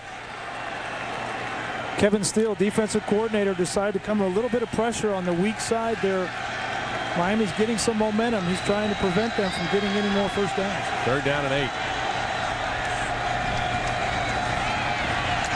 Pretty good pocket for Harris that time. Down in the Clemson territory. It's a first down at the 30-yard line. The catch made by the guy they call Coach Hank, Leonard Hankerson. Great job here. Good protection in the pocket for Ja'Cory Harris. This is what you need to be able to step up and make this kind of throw. You see there, you get the ball any vicinity of Hankerson, and he's going to make the catch. But man-to-man coverage, that's what Clemson's going to play, and you're going to have to make those plays. A 26-yard gain. Clemson, 3rd, final charge, timeout. And Miami has 2 left, so Dabo Swinney saw something he didn't like. Maybe he didn't have the right personnel on the field. Let's get our Aflac trivia question in here. And our production staff refused to tell me what the question was in advance. I want you all to know. Which 2 Miami Hurricane defensive backs were 2-time consensus All-Americans? Got to think about that one a little bit. Now, this could be a question where you're looking way back in the program's history. For example, the late Eddie Dunn was going to be inducted into the Ring of Honor later on. I kind of like Benny Blades. Speaking of Ring of Honor inductees. Benny Blades, yeah, Benny Blades. I remember him. Yeah, I think that has to be one of the answers. Ted Hendricks didn't play DB here. He was a linebacker, so that's out. He would have been a heck of a DB. Yeah. Might have been Burgess Owens, maybe? Yeah, maybe. Yeah. All right, we'll see. We'll see what the staff. They're keeping this a big secret. Sometimes we share, but they've decided to keep Brian and I in the dark on this one. Yeah. Now, what about Ja'Cory Harris's performance so far? How would you rate it? Well, you know, he hasn't been asked to do too much. You know, the running game has been an emphasis for Miami early in this football game, but he's going to have to make some plays if they're going to get back in this game and eventually win. Harris 10 of 14 for 112 yards. Statistically, that's pretty solid, but Miami was just 3 points on the board. Sometimes the best play for a quarterback is a handoff. Damian Barry gets it close to the first down. Clock remains running, and the Hurricanes have a couple of timeouts. Gain of 8 for the junior. Well, I tell you what, you come into the game thinking you're going to get a steady dose of Javaris James and Greg Cooper, and then they throw another kid, Damian Barry, at you. They've got a lot of talent at the running back position here in Miami. Yeah, not many teams rotate 3 tailbacks into a half in a close game. You see a lot of 2 tailbacks even in the NFL, but not 3. On the 10th play of the drive, Barry pops through and into the end zone for a touchdown.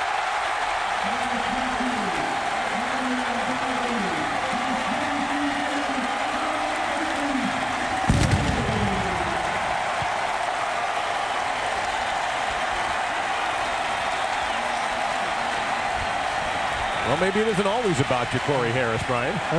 There was a burst of speed there. He got through that line. The offensive line did a good job of giving him a crease, and you can see why this kid's playing more.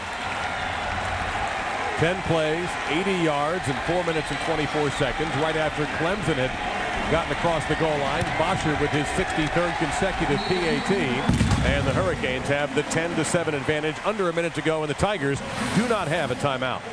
You see, this is just a straight dive off the right side. Tavares Johnson, the fullback, gets a good block, and once you get that kid a crease, he just turns it on. And a good answer to that scoring drive from Clemson. Miami gets some momentum back early in this football game.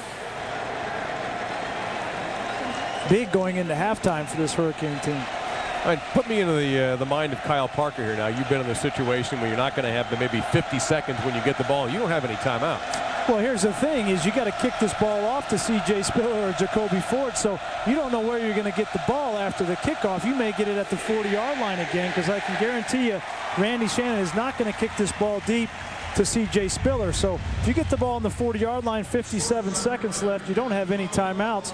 You can still throw the ball in the middle of the field, get 30 or 35 yards, and attempt a field goal before halftime. But do you, let me ask you this, though. If you booted short, as you talked about, which may happen, they don't have any timeouts. Would you rather gamble on a deep kick? Hopefully you can cover it and keep them pinned back with no timeouts? I don't know. That kid right there is pretty special, Spiller. I don't know that I would kick the ball to him. If you had a kick you knew you could get it in the end zone, they're going to go deep. They are. And it isn't even that deep. It's Spiller at the 10. 25. Verdi. Look out. Spiller down the sidelines. He's gone. Touchdown Clemson. No flags. Wow.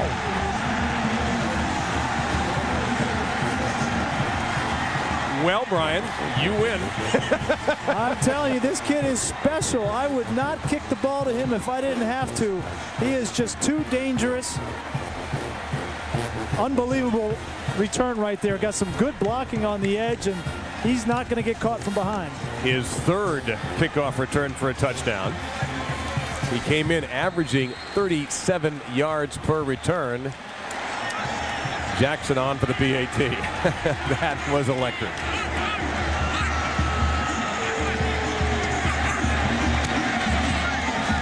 And just like that, well, we don't have to worry about Clemson not having any timeouts now, do we? How would you have that man right there? He's returned 11 kicks now, 3 touchdowns. That's a pretty good percentage. Wow, that was... You'll see right here, he starts to the right, and then he comes back left. Jacoby Ford there, number 6, and 23 Ellington do a great job of walling it off, and by about the 40-yard line, there's nobody that's going to catch that kid. He pulls away by 20 yards. Kind of look like what Secretariat used to do.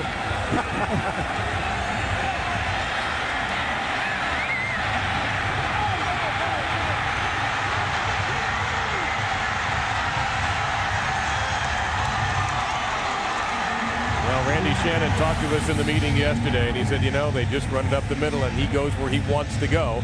And he saw the gap to the left that time. What's interesting is in the beginning of the broadcast, we showed a kickoff return, and there is Ford leading the way down the field. Well, people don't realize, I mean, if you don't kick it to Spiller, you got to kick it to Ford. And the only guy on the field faster than Spiller is Ford. So you pick your poison. But the great thing about Jacoby Ford is his effort.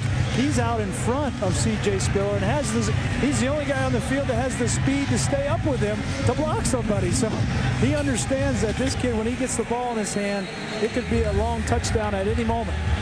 Now, Greg Cooper for Miami, number 2, is averaging about 29 yards per return. He's got Mike James back there also. So just a second. Save your trip to the refrigerator till we get this half put away. It's going to be James on the bounce. And this is a pretty nice return. He'll have to run through some traffic, but the Hurricanes, with a couple of timeouts, are at their own 35-yard line. All right, let's go back to our Aflac trivia question. And you know what? I think I now know the second name. Do you? Which two? Yes, and it's an obvious one. Which 2 Miami Hurricane defensive backs were 2-time consensus All-Americans? You said Benny Blades. I said Benny Blades. Forgot about the playmaker, Ed Reed. Oh, Ed Reed, that's right. There we go. Yeah. There they are. Should have had that earlier. Yep. I thought that might have been a trick question, but no, there were no tricks. What a spectacular player he was and is. The best defensive player in the NFL today, Ed Reed, and he's taken that crown over from another former Kane alum and Ray Lewis, but 2 dynamite players. Now let's see the approach for Ja'Cory Harris in the offense, and they'll keep it on the ground. And Cooper will get it across the 40 to the 43-yard line, and Miami will take one of their 2 remaining timeouts with 28 seconds to go. I hope Ed Reed wasn't watching and saw we forgot about him. Nah, I don't think he'll be too mad at us as we off. Let's go to Matt Weiner, who's never mad at us in the Times Square studio in New York. No, but Dave, I'm just that pleasant in general. Penn State has lost its last 5 trips to Ann Arbor, but so far so good here. Daryl Clark to Andrew Corliss. He's history, and Clark makes history with his 53rd career touchdown pass. He takes over the Penn State all-time lead. Hey, Matt, that's no fair teasing my partner here, the Michigan grad, with that opening line and then hitting him in the face with the wet towel of 19-7 Penn State. That was not nice, Matt. He is not. See, now you've made an enemy, at least temporarily. All right, the approach here, 2nd and 2. You only have the 1 timeout. You see Mark Whipple, the offensive coordinator. Ja'Cory Harris still looking. He's thrown, what, 1 really deep ball so far today.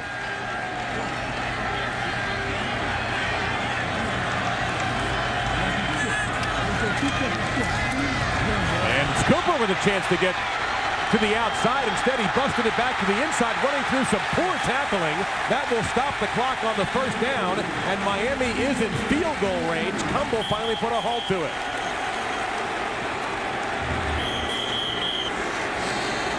Greg Cooper is the answer to C.J. Spiller for the Hurricanes.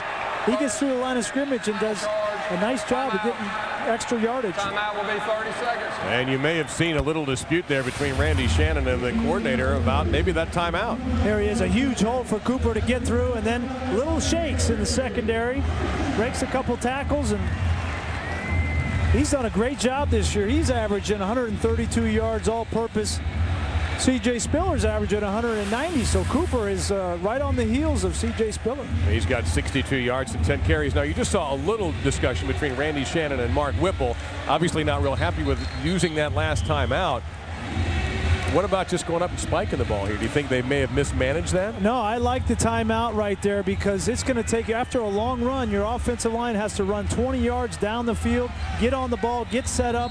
If you would spike the ball, you may have 5 seconds left on the clock right now. So now at least you have an opportunity to throw the ball in the end zone and possibly get a touchdown. If not, then you can kick the field goal.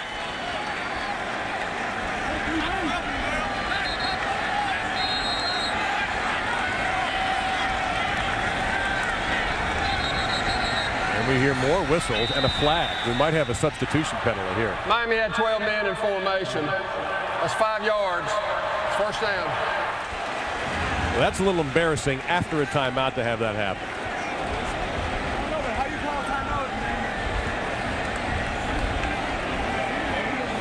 Randy Shannon projects a cool image. Not on the inside at the moment, I'm guessing. He likes to keep an even emotional keel. Doesn't want his team to be too high or too low. But they're out of field goal range, most likely, at the moment. Harris got hit after he throws it to Graham, and he just can't quite hang on. Not hang on, but just try to find that ball. But Harris was hit about a split second after he threw the football, and Graham just couldn't find it. Well, and that's where you have the opportunity. Because you took the timeout, you can throw the ball down the field, take a shot.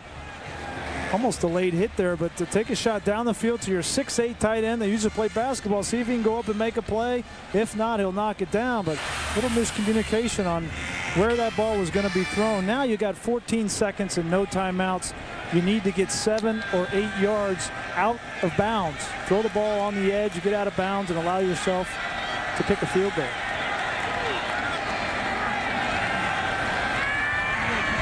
Pressure here. There's going to be a holding call on Miami. Whatever happens here, unless it's an interception, and it is by Rashard Hall as Harris hung that up. Now we have at least a holding penalty on Miami. There is another flag down too, unless it's for the same infraction. Holding 74, offense. That penalty will be declined. It's an interception. 1st down. Boy, Miami with a grim finish to what could have been a very promising drive. Yeah, the left tackle here, you're going to see he's going to get beat off the edge. Looks like Sapp, this is their #1 pass rusher that comes off the edge. He gets pulled down, a clear hold there. But I don't understand this play call, Dave. You throw the ball, nobody was breaking towards the outside of the route there. He threw the ball down the field, just threw it up for grabs. Even if it wasn't a hold, that was I don't understand that play call right there. Well, you see Mark Whipple, the coordinator, almost red-faced with anger, and Randy Shannon a little calmer exterior. But again, when we saw the two have just a brief exchange of words and about strategy, Bottom line is Miami got no points out of that. Clemson will take the knee, and they'll go into the half against the number 10 team in the BCS standings, and the Tigers have the advantage on the road. So Randy Shannon tries to figure out how to get his Canes in the lead. Let's throw it to our Times Square studio.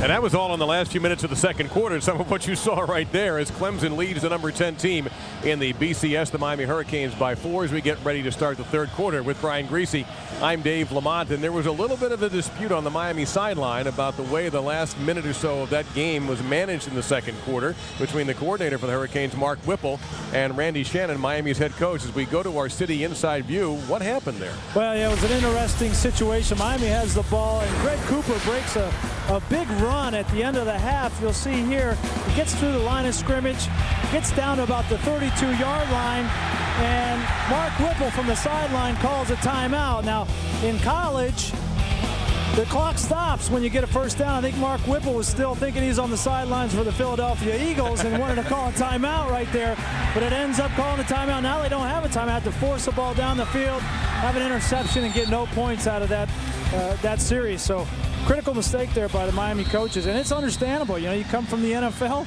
where the clock doesn't stop. You got to call a timeout, but in college it does. Cooper will take this kickoff and rest between the M and the I in Miami. That's an excellent deep kick. As we show you our Pacific Life game summary and take you through some of the numbers of this half, and Miami has outgained the Tigers, but there is a little hidden yardage there, and that's the return yardage by Clemson. You saw C.J. Spiller's spectacular kickoff return. The third down efficiency for both teams is outstanding, and Clemson particularly was terrible coming in on third down, 32% coming into this game. And a lot of that was predicated on a lack of pass rush from this Miami defensive front, but this Miami offense in the second half has to start to open it up a little bit, and I think they probably got an earful at halftime from Coach Whipple, and I expect them to come out and throw the ball a little more in the second half. And they will start with that right now. Harris has some time. Man open, first down and more for Miami. Once again, it's Leonard Hankerson, and he takes himself out of bounds at the 42. A 22-yard gain to open things up for Ja'Cory Harris at UM. And that's been their MO, the way that they have functioned on offense this year. Big wins early against FSU and Georgia Tech. Ja'Cory Harris was throwing the ball down the field to some talented young wide receivers. First half was a running game, but now it's second half for them to explode a little bit on the outside. They continue running in between the tackles with Cooper, who's had a good so far. Picks up 4, maybe 3 yards actually to the 45-yard line. Sets up second down and 7. Jarvis Jenkins and Ricky Sapp on the stop. We have not had the Ricky Sapp, Daquan Bowers, Bamberg bookends meeting at the quarterback just yet. They've done a nice job containing Bowers in particular. Sapp has made some noise. Well, they really have. Coming into this ball game, Daquan Bowers, number 93 for Clemson, was one of their stars defensively with 3 sacks. But he's been quiet today. Harris sets up, and that is a disputed catch attempt by Hankerson as he had Grayston Butler all over him, and no flags there, so it's going to be third down and 7. This is Clemson. They're going to be on these receivers. They're going to play man coverage. Grayston Butler and Chris Chancellor, the corners, they are going to contest every single throw. And right here, Hankerson runs an in and out off of play action, and a lot of times he'll come up with that ball with strong hands, but good play by Butler to knock it away. Yeah, Grayston Butler, 10 career interceptions and 12 career takeaways. He's a senior from Asheville, North Carolina. Clemson ran a stunt that time, but Harris hung in there and gets the first down throw. So Miami gets into Clemson territory at the 44. Diedrich Epps, the senior tight end from Richmond, tackled by Marcus Gilchrist. This is a good job by Ja'Cory Harris. He had some time in the pocket to throw this football, and he hits Epps on an out route. This is the old Texas play from the West Coast system. It works because he has time to throw the football. Stand in there and make an accurate throw. Epps runs an out route. He's a big kid, and he can make those plays. He's 6'4", 253 pounds from the tight end position, and he's a mismatch for corners and safety. And he's the smaller of the two regular tight ends. Good coverage, no, a flag. Cancel the good coverage. They're going to get Chris Chancellor for interference on LaRon Bird.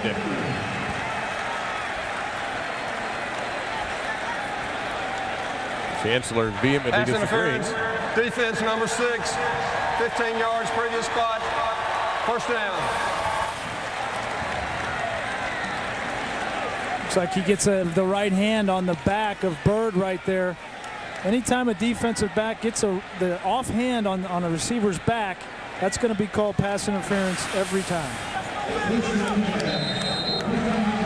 So at the 29-yard line, Miami on their opening drive of the third. Throwing the ball a little bit more than they did in that first half.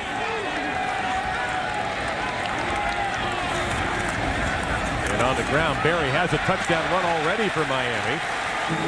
That's a tidy gain to the 22-yard line of about 7 yards.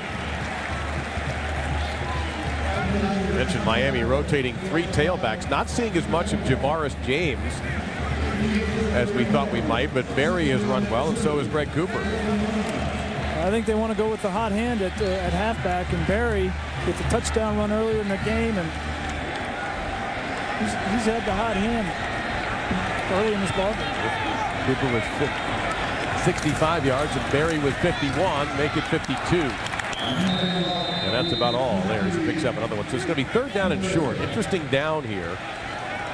Would you consider having Ja'Cory Harris put it up, or do you continue to go back between the tackles? Well, I don't, this is the situation you want to be in as a play caller. You have options. You can run the football, you can throw the football, you can get out on the edge. If I were Mark Whipple, I'd get Ja'Cory Harris out on the edge where he has a run-pass option. Allow him to throw the ball if somebody's open. If not, let him use his feet to get a first down. But either way, this is a crucial third down early in the second half for Miami. And the Hurricanes have converted 75% of their third down so far in the game, 6 out of 8. Not a lot of time on the play clock.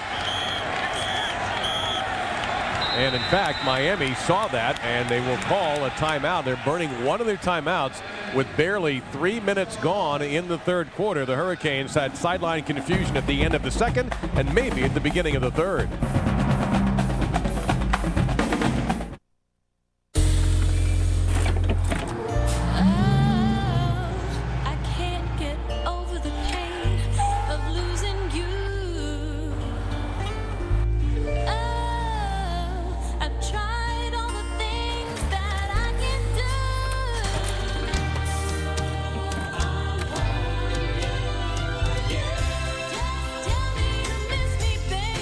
Windows stuff goes where you go. New Windows Phone at Verizon. 3, 2, 1. From the CTS, the most acclaimed vehicle in its class for the last 2 years. Now comes the CTS Sport Wagon. Its technology and performance rivals the Europeans. Its bold design steers clear of the luxury default button. And it could only have come from one place. America, we have reignition. So here we are in the fourth quarter, no time left, and the touchdown is under review. Hey guys, what do you think? We're not ready to go yet. Is there any way you can send this thing into overtime? No problem. I don't know what he was looking at, but we're going into overtime. Buffalo Wild Wings, you have to be here. This could finally end it. Unbelievable. Even in the most uncertain times, there are some things we know for sure. There will still be weddings, still be babies, and still be bright futures. That's why New York Life has been helping families plan for the expected and unexpected for 164 years. Backed by the highest ratings for financial strength, we're safe and secure, so you can be too. Give your family the gift of a secure financial future. New York Life, the company you keep. ABC Tuesday, November 3rd at 8/7 Central. My God. They arrive. Don't be frightened. We mean no harm. ABC's V. New series premiere Tuesday, November 3rd at 8/7 Central on ABC. College football in high definition is presented by Vizio. Corey Harris on your left, offensive coordinator Mark Whipple at the top, Randy Shannon underneath there. One of those three called that last timeout, Brian. I think it was the coordinator, and it was a good timeout. You want to have your best play called here on a crucial 3rd and 3. Set Hankerson in motion, tighter to the line. And Epps open underneath with room to run. First down, Miami. And a little bit slow getting up after the tackle was Byron Maxwell. And I think Randy Shannon is okay with that timeout after getting a good play call. We talked about it. Get Ja'Cory Harris on the edge. Got a wide open receiver, easy throw. If Epps wasn't there, it was the opportunity for Ja'Cory Harris to run. I like the play call. 1st and goal on the 5-yard line for the Canes. And there is Maxwell, who may have taken a little shot to the head of the neck as he lowered into that big body of Dedrick Epps. 8th play of the drive here for Miami. Barry, the tailback. And running wide for the first time all day. Barry toward the end zone, and he didn't make it. Gain of 4 3/4. Brandon May, the middle linebacker, kept him out of the end zone. It looked like he had a hole there to get in, but Damian Barry's getting his number called here. He had 43 yards in the first half and a touchdown. Now he's trying to get his second, but say hello to Mr. May there on the goal line. Yeah, he'll try again. He'll walk in. Flag is down, though.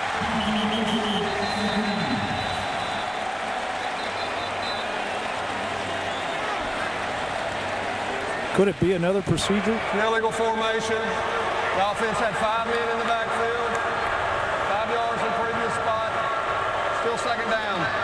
Now, every coach says the same thing when you talk to them. We don't want any silly penalties. There's an example of a silly penalty. Well, of all the bad penalties that Miami has had early in this game, procedurally and pre-snap, this one's the worst because you go from an inches situation, 2nd and inches, to now 2nd and 5. And this is a completely different ball game here for Miami as far as play selection. You potentially have to throw the football here, and these are tight windows down here. That's a costly penalty for Miami. Well, you see the penalty yards against Miami. Not major, just a lot of little nicks and cuts, but you can bleed to death that way too. Barry stays in to play tailback. To the end zone, touchdown Miami. The penalty didn't matter.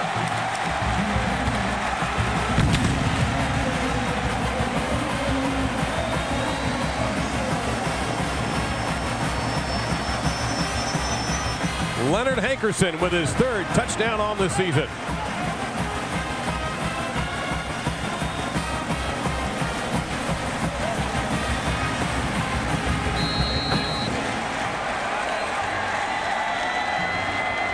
Mosher on for the PAT, trying to make it 64 consecutive. It's a 9-play, 80-yard drive in 4 minutes and 8 seconds. And Miami starts the half with a very impressive drive. Penalties or no penalties. Well, Ja'Cory Harris makes it right. You have a penalty down on the goal line, but you're going to see Hankerson's right here. He's going to come on a shallow cross and get across the linebacker. Once he passes that linebacker, he's open, and Ja'Cory Harris has patience and waits on him and makes the good throw. And if you're going to have penalties down there, you need your quarterback sometimes just to bail you out. And he is one cool customer. Makes a good throw and gets this team back on track. And on that drive, Ja'Cory Harris, 4 out of 5, 54 yards, and the touchdown, his 12th touchdown pass on the season. Well, now, let's revive the how you going to cover the kick this time debate. So this is against Maryland. C.J. Spiller, we showed this at the beginning of the show.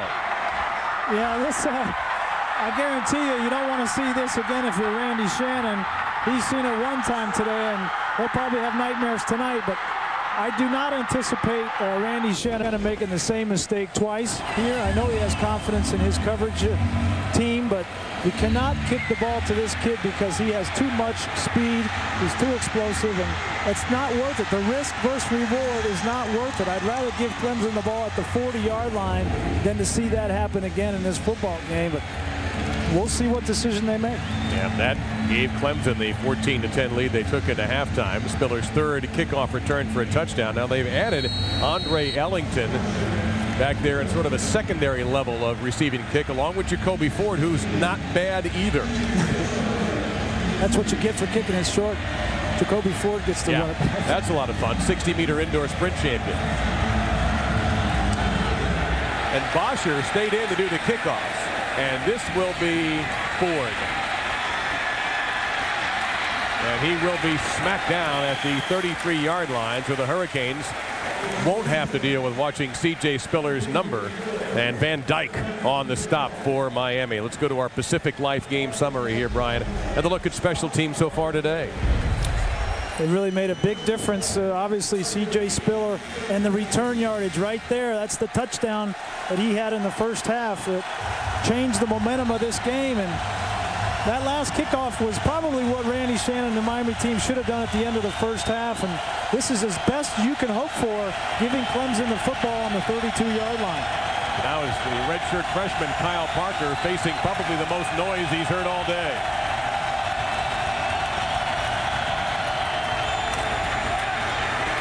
So he just hands off to Spiller, who gets across the 35 to the 36. We hand it off to Matt Weiner in our Times Square studio.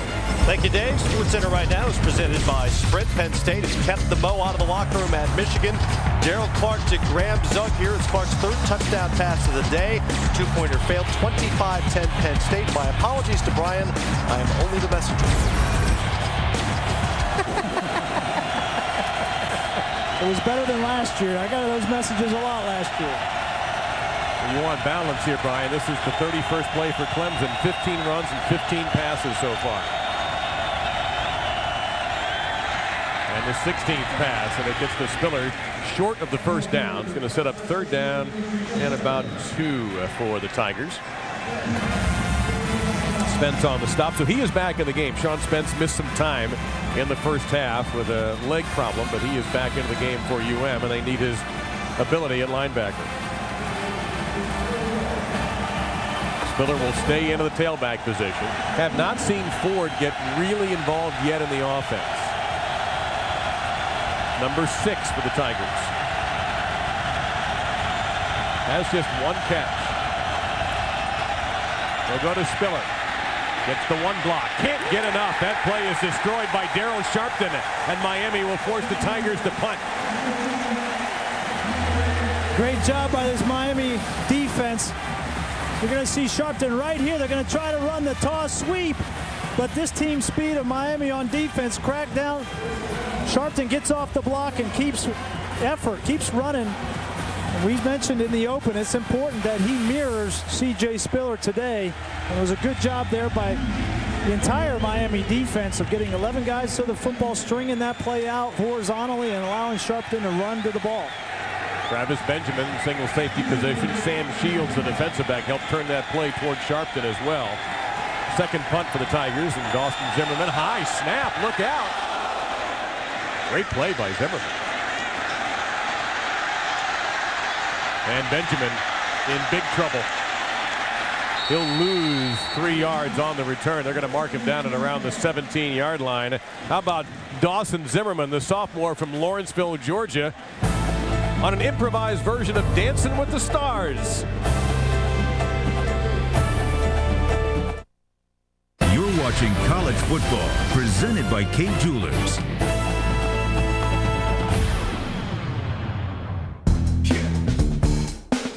There's having it done, then there's doing it yourself and saving.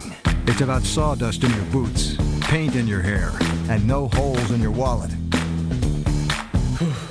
We've lowered prices throughout the store, giving you all the tools you need and the bragging rights you deserve. More saving, more doing. That's the power of the Home Depot. Save $20 with a new lower price on the Kohler Forte kitchen faucet. The Blackjack Taco is here. Behind this mysterious black shell is Taco Bell's classic crunchy taco with pepper jack sauce. Come in after dark on Halloween and get one of these tacos free. It's not a trick, it's our treat. It's Chevy Truck Month, and that means full-size deals on full-size trucks. Like Silverado, backed by America's best coverage. And with the lowest cost of ownership of any full-size pickup, it's America's best value, too. Now, during Chevy Truck Month, get 0% APR for 60 months or $6,000 total cash back on select 2009 Silverado vehicles in stock. See your local Chevy dealer.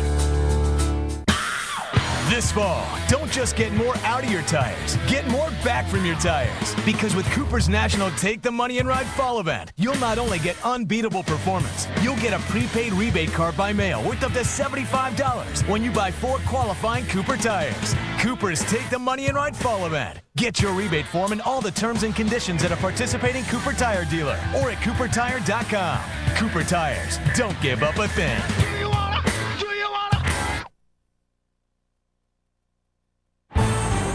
ESPN's College Football on ABC.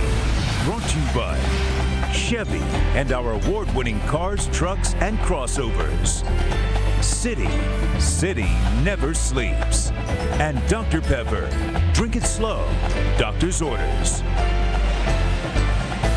Well, of course, you're going to take a walk on the beach in South Florida to get the opportunity. Ja'Cory Harris and the Miami Hurricanes trailed by 14-10 at the half, and their opening drive was an impressive one. And the Hurricanes now, after the Clemson punt, take over at their own 17-yard line. Cooper is the tailback. And fighting for a couple of extra yards across the 20 to the 22. That's a gain of 5 for Cooper. Ricky Sapp among the tacklers there for the Tigers. Well, the last 3 drives, after Clemson's defense had kind of stoned Miami early, the Hurricanes, although they were their own worst enemy in that middle drive, have been very sharp. Starting to get a little bit of rhythm, and this is a new offense for Miami. Mark Whipple, obviously in his first year here, talking with him yesterday, said, you know, we're always coaching. You have to coach everything. The kids are learning something new every time they go out to practice. And I think same thing during the game. They got to get into a rhythm, learn what works, what doesn't work.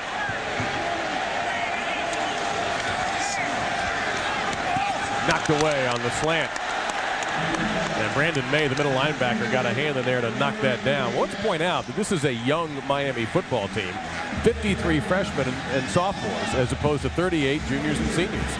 Yeah, and when you look at the wide receivers specifically, you've got Leonard Hankerstein, who's the only upperclassman as a junior. The rest of the top 7 receivers for the Hurricanes are sophomores or freshmen. And so this is a young team offensively and defensively. And so they're going to continue to learn and get better as the season goes on. Now it's Javaris James at that revolving door tailback position for the Canes. Harris under a lot of pressure, and he'll have to eat it. And he got down low, and May might have snuck in there. In fact, that ball may be loose. And let's see if they've ruled it Miami football. Harris lost his hat.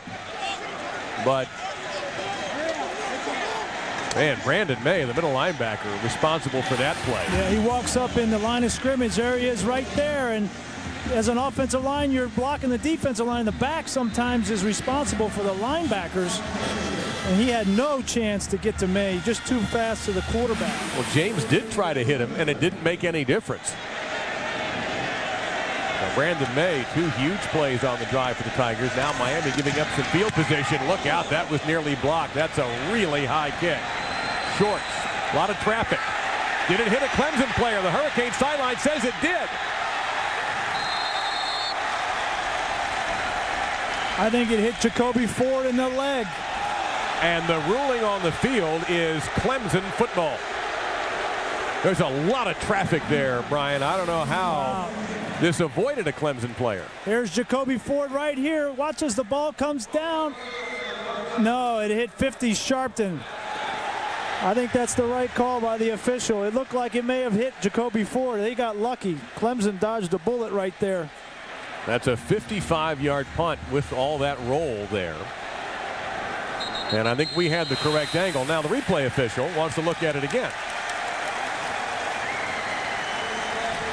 Yeah, it looked from the side like it may have hit Ford. The ball was not touched by the receiving team. But when you look at it from this angle, right here, it'll hit Sharpton, and it doesn't hit Jacoby Ford. That's a good call. You could see why in the heat of the moment and not in slow motion why you would think that it did hit a Clemson player. Absolutely. But I don't think that is what you call your indisputable video evidence to overturn this call. And this is we talked about hang time earlier in the game. This is a product of that. He's trying to kick the ball as high as he can, not necessarily as far as he can. So the ball is coming down shorter. And this is what happens. You get a lot of these Peter calls, as they call them, when the receiver does not get the ball, but it lands short. So referee Jeff Flanagan talking with the replay official. Dabo Sweeney's offense last time out couldn't get a whole lot done here. What about the approach they've taken so far? After further review, the ruling stands as called. Here's my favorite part. The fans are booing that. They didn't see it again and again and again. The replay official did. Even if they did see it, they're still going to boo. All right, we'll see how the Tigers handle this now. Their last time didn't do much with the football.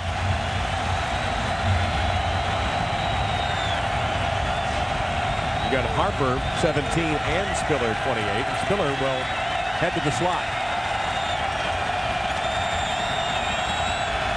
Now back into the backfield.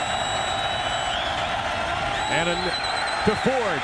He's got some room with one blocker, and he got the block he needed to get the first down and more.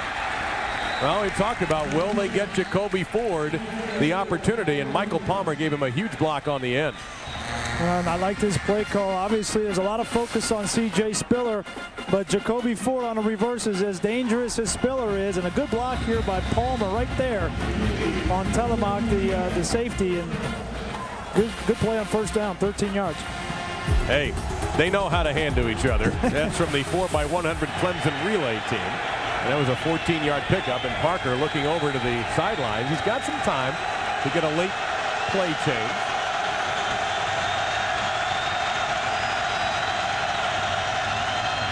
And he hands it off to Ellington. And they'll get it across for a gain of 3. Ellington, a redshirt freshman, so it was Spiller graduating. And, of course, Harper's still there, so it was like Harper and Ellington, the backs of the future for the Tigers. Phillips and McCarthy in on the stop. Randy Phillips, Miami safety, playing with a torn labrum in his shoulder, and he is foregoing surgery to finish out the season. Then he'll have the operation. Yeah, and that's pretty common in that injury. I had that a couple times in my career, and it's not something that prevents you from playing. You just got to deal with the pain. Fake to Spiller. Parker. Spiller streaking down the field. That's where the pass is going. He's past the defense. Spiller finds it. He's in the end zone. Touchdown, Clemson.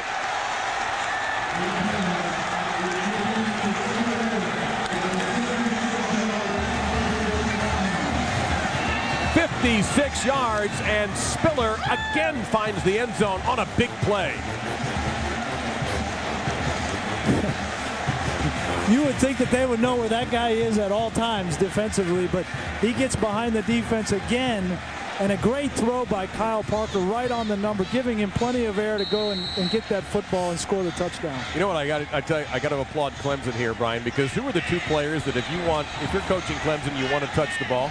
Ford and Spiller. Who touched the ball on that drive?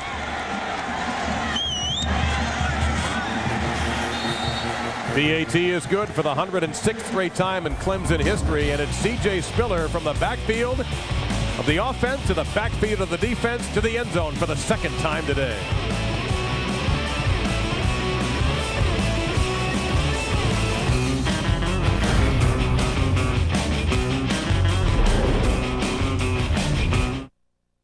You're watching college football presented by Kay Jewelers. So, honey, you know that guy at the bank we met with? I like that idea you had about running a marathon. I'm saving for retirement. I got plans. I'm thinking of biking to work. The amount of money I save on gas, I've been able to take hotel shampoo bottles when I travel. Haven't paid for that stuff in years. At Citi, we know everyone's talking about saving, and we've got lots of ways to help with smart ideas like AutoSave. Because when you save a little today, it makes you feel good about tomorrow. That's why Citi never sleeps. Scientific tests prove when you drink Dr. Pepper slow, the 23 flavors taste even better. For me, slow always produces a hit. Step aside for a minute. Check this out.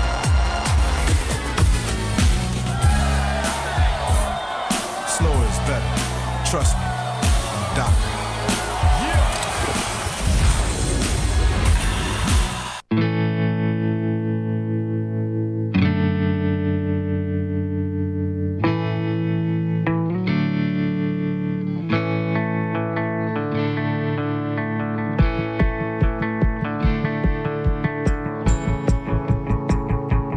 When you need it fast, get it fast. Sarah, you're home! On the nation's fastest 3G network, AT&T. Now get 50% off these Samsung touchscreen phones after mail-in rebate, only from AT&T. The chase continues at Martinsville, tomorrow at 1 Eastern on ABC. Each year, the greatest names in music come together.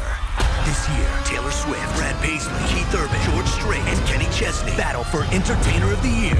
The CMA Awards, with performances by Carrie Underwood, Sugarland, Taylor Swift, George Strait, special duets you won't see anywhere else. A final CMA performance by Brooks and Dunn. Plus, a country megastar returns after 4 years. The CMA Awards. Hosted by Brad Paisley. And Carrie Underwood. Live Wednesday, November 11th, 8/7 Central on ABC. In Clemson, they sold out before the season several thousand C.J. Spiller life-size Heisman replicas. They were trying to promote him for the Heisman Trophy. They may want to revive that campaign. 233 all-purpose yards today. He has put on a show today, and he's well on his way to 7,000 career all-purpose yards. Only 4. That would be only 3 people have ever done it. Napoleon McCown, the Navy. Ricky Williams at Texas.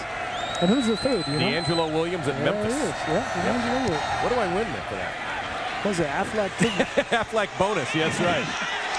And almost made that a dangerous kick return. All right, let's take a look back here, Brian. How'd this work? Yeah, right here you're going to see Sean Spence. Here is Spiller right here. A little play action, and then he's going to come up the sidelines, and Spence is going to be one-on-one on Spiller. And Kyle Parker's got some time. Now he's got to throw it right there. He throws it, and look at where Spiller is. He's not even 2 yards from Spence, but a great throw by Parker, and Spiller just pulls away, and it looks like Spence is hurt. He hurt that knee earlier in the game, and he is not helping his team right now. It's tough when you're hurt, but you got to put your pride aside, take yourself off the field if you can't play. Well, for C.J. Spiller, 19 touchdowns in his career of 50 yards plus. And he has a 60-yard plus touchdown in every game. And he had one in the kick return here. Miami, a sloppy-looking play. The ball is on the ground, and there is also a flag down at the 20-yard line. Clemson has the ball. Let's see the call.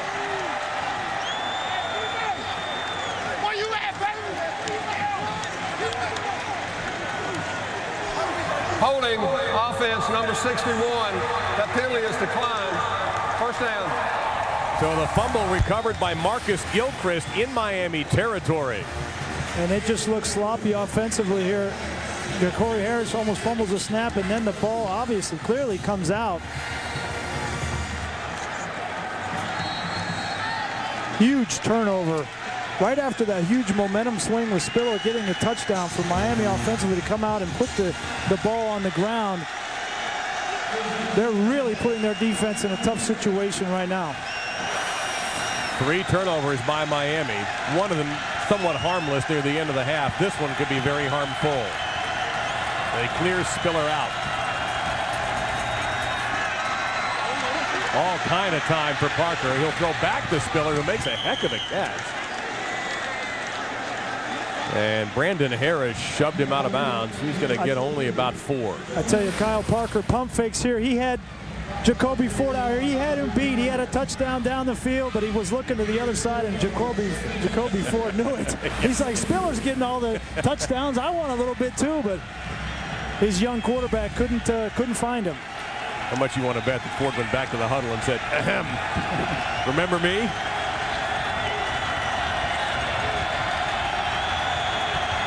Ford goes to the slot. Looking in that direction, but Parker's in big trouble. Lost the ball. Miami with Marcus Robinson on his way to the end zone. Touchdown, Hurricanes.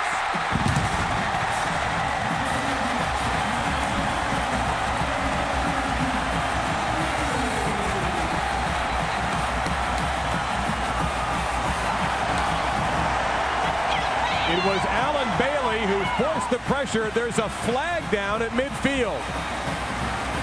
It's unsportsmanlike conduct against Miami. Touchdown stands. After the play, unsportsmanlike conduct. Miami from removing the helmet. Okay, now that is a turnaround. Marcus Robinson picked it up. Alan Bailey, who's had a monstrous game at defensive tackle, forced the fumble. Huge momentum swing. You know, the offense comes out, puts the ball on the ground, turns the ball over in the red zone, and this defense, with all their team speed and their pride, came out and makes a great play to keep Miami in this football game. This has 15 yards on the kickoff. Now there's a strategy move when you have the kind of power that Clemson has for kick returns. Miami will be kicking off at the 15-yard line. Even if you squib it, you're probably going to wind up with the ball in your territory. And now we have more whistles. The previous play is under further review.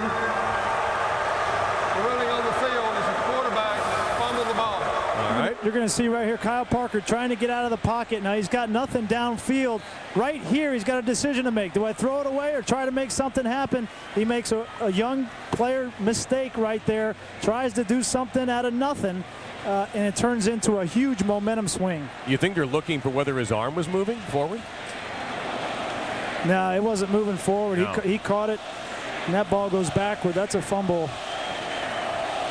Yeah, Bailey completely wrapped him up. It looked like Dave Robinson and Don Meredith in the NFL championship game from years ago, only Meredith at least was able to throw the ball. And very quickly they decided that the original call was the correct call.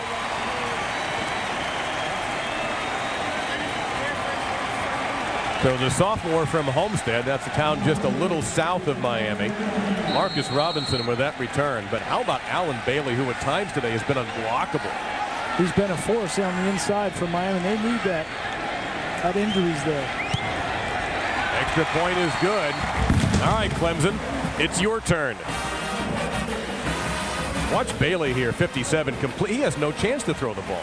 No, and this is just a young player mistake on the part of Kyle Parker. You got to take the sack there or throw the ball out of bounds, but you try to make something out of nothing sometimes, and you lose all the momentum that you built up.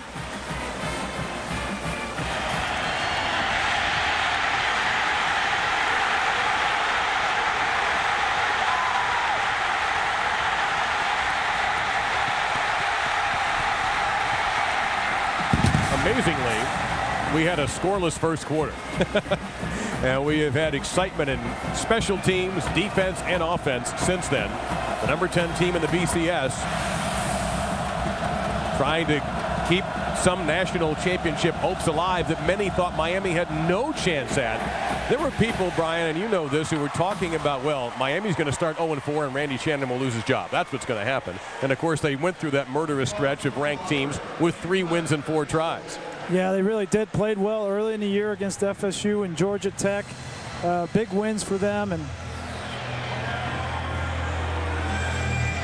And you see what C.J. Spiller has done. We talked about his impact. By the way, today, C.J. Spiller is playing in front of his father for the first time ever. His father, a sanitation truck driver in Miami-Dade County, where we are now. And this is the first time he's had a chance to see his son play a college football game. And what a spectacular effort that C.J. Spiller has done so far. But he is not there right now. Jacoby Ford is in single safety.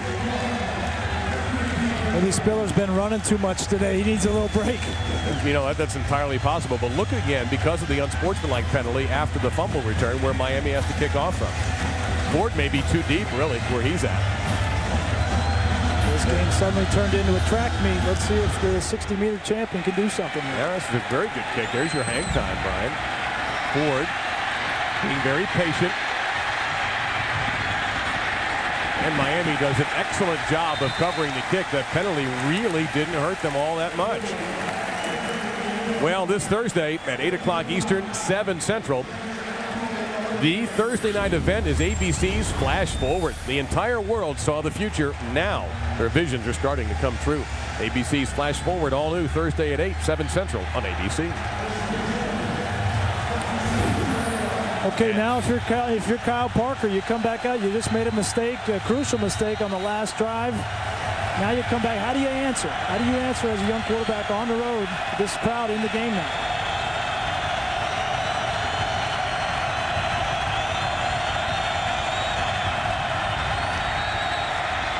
And they'll dump it off to Ellington. Oh, he's a little quick, too. And that's a first down for the Tigers. Randy Phillips there to make the stop. Not a big drop-off when Spiller does sit on the bench between Harper and Ellington. No, and they're going to continue to try to get their backs the football. The strength of this offense is their running backs, and I've been really impressed, Dave, with the way this offensive line has gotten out and blocked on the perimeter on screens. Hairston, the left tackle, and Thomas, the left guard, and tremendous athletes. Parker now over 200 yards passing. Ellington up the middle and getting across the 40 for a gain of a couple of yards to the 41-yard line in the middle of Miami's defense, led by Joe Joseph, a senior from Orlando in there. There's Spiller. You know what? He may just be a little bit winded. It is a warm and humid day in South Florida. No surprise there. Well, he grew up in Lake Butler, Florida, not far from here, so he understands the humidity and the heat down here. And they just want to keep him fresh for the fourth quarter. He committed to Clemson, played a year, and almost wound up playing for the Florida Gators. He came that close. Down the middle, that's Palmer. First down for Clemson. Across midfield to the Miami 48-yard line. Armstrong on the stop for Miami. Gain of 11. I like this play call here. You got your tight end who they forget about. They're looking for Spiller and these wide receivers. A tight end wide open over the middle of the field. It's a very easy route for the tight end. Easy throw for Kyle Parker to get his momentum back after that big turnover.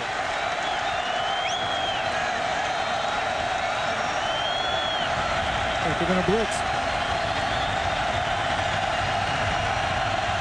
And here they come. And down goes Ellington for a loss of 2 back to midfield. And Colin McCarthy, who forced a fumble earlier, busted up that play. So it's going to be second and about a dozen.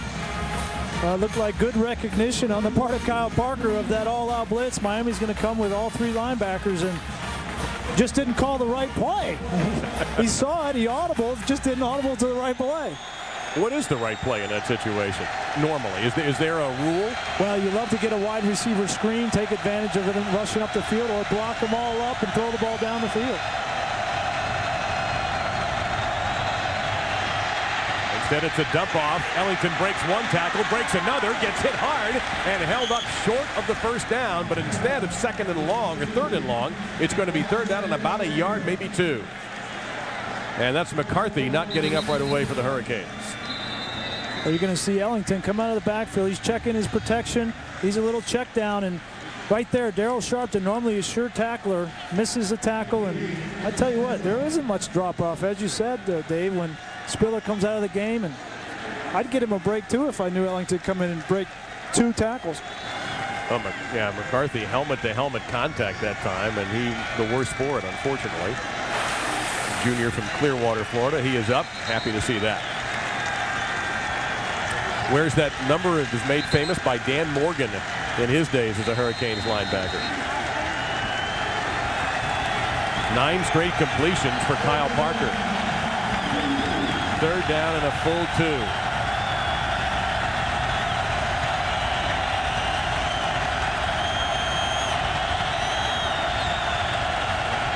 Ford in motion. That's going to be a first down to the Miami 28-yard line. The catch made by Dwayne Allen, the redshirt freshman from Fayetteville, North Carolina. Telemac on the stop. And Billy Napier and Kyle Parker are going to continue to take this tight end over the middle play. I mean, Miami is playing man coverage on the outside with the receivers and leaving the tight end all alone in the middle of the football field. They're just going to continue to keep taking it.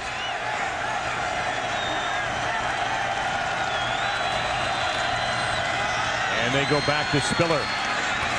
His rest is over. He gets hit at the 25-yard line for a gain of 3. Raymond Buchanan on the stop. Well, take a look at what Kyle Parker has done in this game. And in this second half, he has been sharp. Hit 10 passes in a row now. Well, I've been really impressed with the way that Kyle Parker has played in this football game. You know, he came into the game only completing 49% of his passes, but second half, he hasn't missed. And he'll go up after that. Wide open, nobody there, and they can't complete it to Ellington.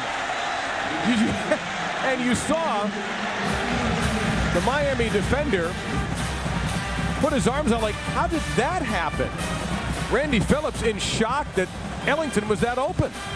That was the old trick 'em. After the last play, Adrian Ellington, he goes, sprints off the field.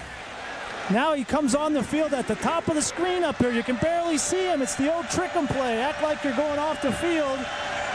And he's wide open, and they just don't convert. Oh, my goodness. And the officials calling time. That last play, C.J. Spiller runs the ball, gets tackled, and Ellington pops up, runs, sprints off the field, but doesn't go all the way off, just stays on the sideline. Then they snap the next play, and he's running down the field. Nobody saw him. Very deceptive. I mean, you can barely tell him among the players that are on the bench, which, of course, is the idea. So here he is right here. You're going to see him start sprinting off the field. There he goes. He's not going to go all the way. He's going to stop right there. There he goes. He stops right there. We're going to determine the correct spot of the ball. It's third down. Look at him. He's doing a great acting job, acting like he's just put his hand on his hip. The coach is standing next to him. The official waves him off. Yep. Then they snap the football. He doesn't move. Wow. And the referee, they're going to replay to check the spot of the football. Now, considering that was an incomplete pass, the ball shouldn't have moved. Yep. That's Michael Barrow, by the way, who had some very distinguished years. A coach right there in the middle of that troika, playing linebacker for the Hurricanes. Randy Shannon, also linebacker for the Hurricanes. My question is, was this legal? Well, it was legal as long as Ellington was on the line of scrimmage. Well, no, he doesn't have to be on the line of scrimmage. Here's the tight end, here's the receiver, and you can be off the line of scrimmage because he's already covered up right here with the tight end. So this is a legal formation. Okay, because the official obviously was right there, and if he had spotted something funky, he would have thrown his flag. Spot of the ball should be the 25.5-yard line, third down. You know, you work on that all week. If you're Dabo Sweeney, you're working on that play all week. You got something. You're like a kid at the candy store. You know you got this in your back pocket. It's going to work great. And I tell you, as he was over there, nobody came to cover Ellington. I know that Coach Sweeney was over there. Just snap the ball. Hurry up. Snap the ball. Snap the ball. Oh, my gosh, you're going to catch it. And then they drop it. And Billy Napier, creative ways to get these guys the football. You can't explain how much excitement there is for these guys to have these plays work, and then to drop it, it just lets the air out of the balloon. After the drop, the ball had been misspot to the 28-yard line, and is now where it ought to be on 3rd down and 7. The Canes blitz. Clemson, what a move. And wait a minute, hold on. We have knee could have been down. Terrence Ash, or is there a whistle before the play even started? That's what it is. Miami called timeout. Second charge, timeout. Well, he just pointed to Clemson, but he verbally said Miami. Miami. There we go. Now he cleaned up that. So Randy Shannon was out on the field quite a ways before that snap, and obviously didn't like his personnel. So quite a wild third quarter this has been. Matt Weiner, you are in the Times Square studio. What's up? Well, Dave, it's time for our AT&T All-America Player of the Week update. Penn State linebacker Navarro Bowman has been all over the field in Ann Arbor today. Unofficially, 10 tackles, an interception, a sack, and a fumble recovery. And if Brian, for instance, wanted to vote, he could text vote to 345-345 from his mobile phone. Brian, you can use mine. I'll save you the text fees if you'd like. Had a chance to watch NaVorro Bowman a couple of weeks ago, and he is a spectacular player with a very bright future ahead of him. I'm glad you brought that up. Now Matt Weiner's going to give me a hard time every time Michigan's losing. Yeah, you're probably right. 6 lead changes today for these 2 young coaches. Dabo Swinney on your left, Randy Shannon on the right. So Miami, this is something to put in your back pocket, folks. With basically almost 16 full minutes of football left, Miami only has 1 timeout remaining in this game.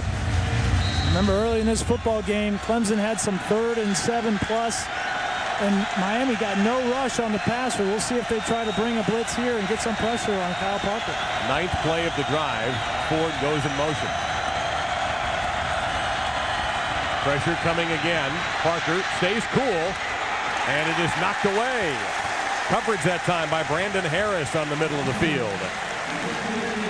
So that'll bring out Richard Jackson trying to get it to Xavier Dye. Jackson, the Clemson field goal kicker. Great job by Harris covering Xavier Dye. Good protection. Got a little bit of a rush from Robinson, but buys some time and gives Xavier Dye an opportunity. But a great play by Brandon Harris right there to knock that football away and force a field goal. Jackson has missed 1 today.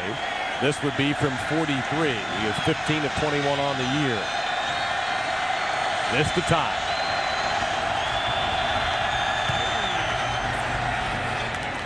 Perfect.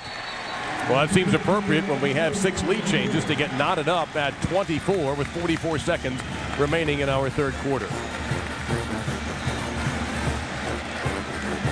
And one thing Clemson has been able to do is kick the ball deep enough to prevent people like Greg Cooper, who's a great kick returner for the Hurricanes, to do anything with it. Well, tonight on Saturday Night Football, ABC delivers 2 must-win games.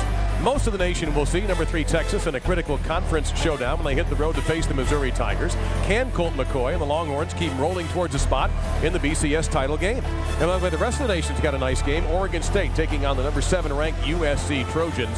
Saturday Night Football presented by Southwest Airlines on ABC at 8 Eastern and 5 Pacific. By the way, for Texas, while Colt McCoy gets much of the publicity, and a lot of it deserved, how about the season that Jordan Shipley has had so far for the Longhorns? Somebody put him in some of those weekend Heisman polls, huh? He's been outstanding for the Longhorns. One of those guys, kind of you wonder if you decide to kick to him, punt to him, or just give up 20, 30 yards of field position and play defense. You know, if I had Texas defense, I might do that.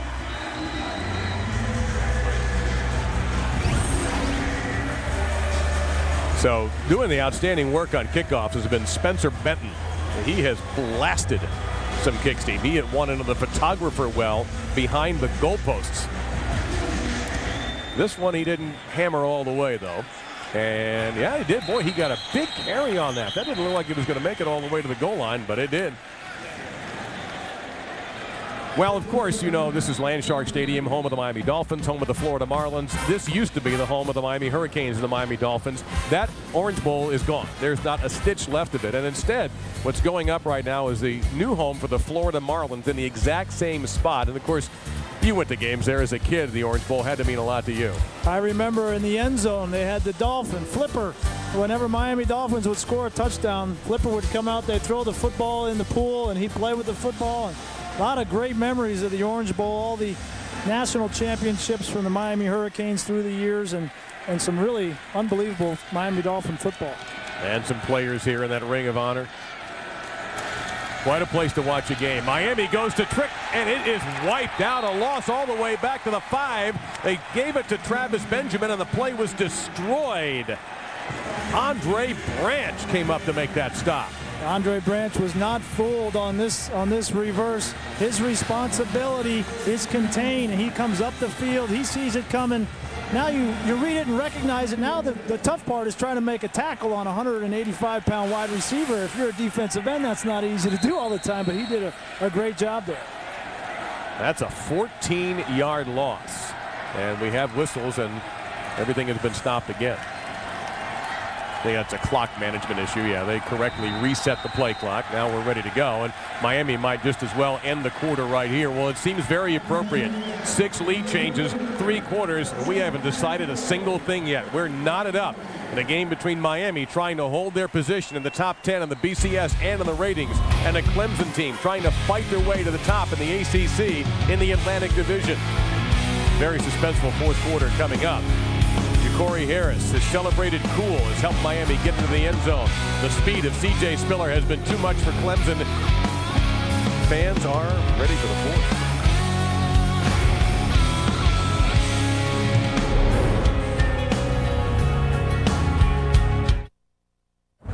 It's Chevy Truck Month, and that means full-size deals on full-size trucks. Like Silverado, backed by America's best coverage. And with the lowest cost of ownership of any full-size pickup, it's America's best value, too. Now, during Chevy Truck Month, get 0% APR for 60 months or $6,000 total cash back on select 2009 Silverado vehicles in stock. See your local Chevy dealer. Introducing PowerMat. It wirelessly charges all your favorite electronic devices. Just enable your device, and it's drop and charge. PowerMat. Lose the cords. ABC Comedy Wednesday. The #1 new comedy is all new. There's only 2 places anyone should wear a poncho: Niagara Falls and log rides. Modern Family is the best new show of the season. When your kids were small, did you ever smack their heads into a wall? Luke used to bang his head all the time, and he's fine. We gotta take her to the doctor. ABC's Modern Family. All new Wednesday, 9/8 Central. Laugh with all of America on ABC Comedy Wednesday.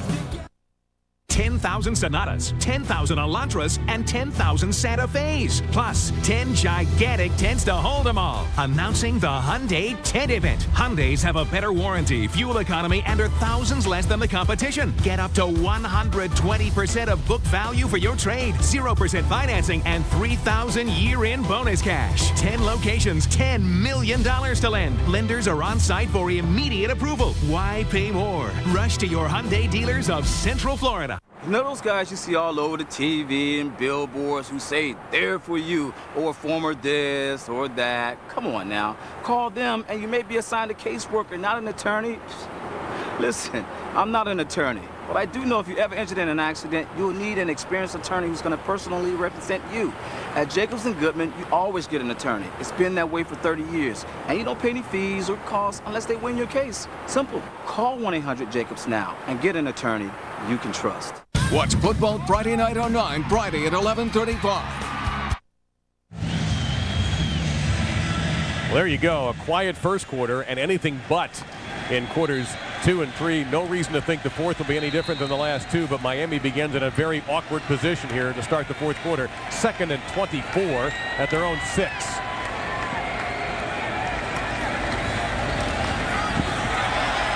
And they'll go to Cooper. Oh, he lowered the shoulder there and delivered a bit of a blow and gets it across the 15 to the 16-yard line for a gain of 10. Sadat Chambers absorbed that hit and helped make the tackle. Well, Craig Cooper just shows you his speed and explosiveness, but also his power to finish this run, get him on the edge.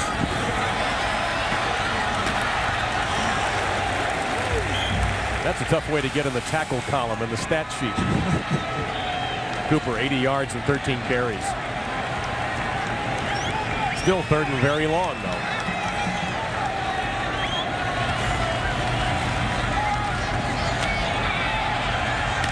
And that is a first down for Miami. The first catch for LaRon Byrd. The Hurricanes have converted 8 third downs so far today. That's great protection by that Miami offensive line, giving Ja'Cory Harris all the time he needs to step into this throw and put it on target to LaRon Byrd. And LaRon Byrd does a good job with physical, going up to the football, catching it with his hands. Big first down to get out of a hole for the Hurricanes. Byrd becomes the 8th different Hurricane to catch a pass today.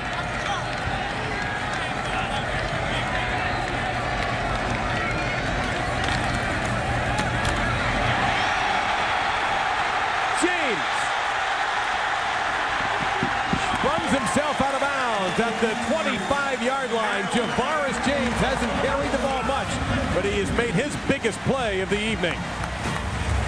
44 yards. Well, welcome to the football game, Javaris James. He's going to come right up the middle.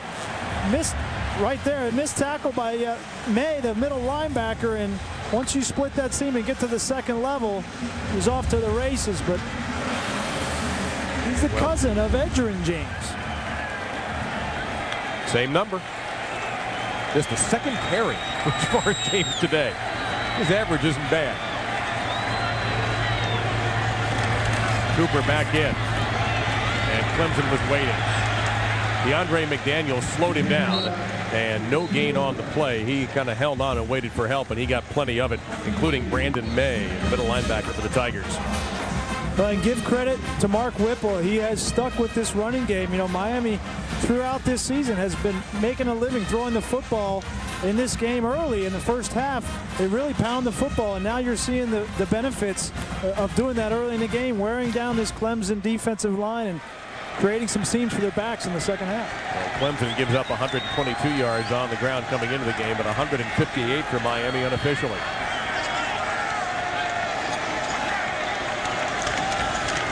Cooper again. Got one block from Fox, but could not get to the edge. Shoved out of bounds by the safety, Gilchrist. Again, no gain. Sets up 3rd down and 10 for Ja'Cory Harris and the Hurricanes offense. Certainly well within Bosher's field goal range if Miami needs to go in that direction. And the Canes will take Cooper out of the game and fullback Mike James as well. So we might see an empty backfield look here because Bird has come back in at receiver.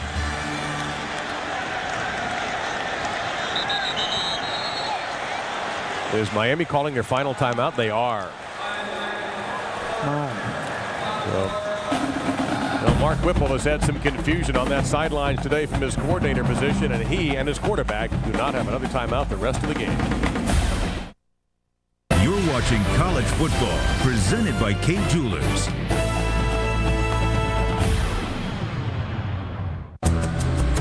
A work of art, a finely tuned machine, a sanctuary, a command center, a sophisticated sedan, a sports car.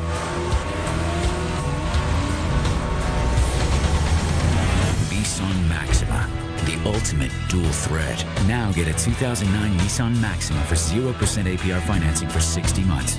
Nissan, proud partner of the Heisman Trophy. 27 consecutive bowls. 12 conference titles. And 2 T-bones. My man. Hot Bobby. Oh, Hot Bobby. The more you save on insurance, the more you'll have for football. Are you in good hands? Go. Unlike other materials, healthy skin is able to become more resilient. Vaseline Men helps fortify skin, so instead of breaking down, it can grow stronger. Vaseline Men Lotions, for stronger, more resilient skin.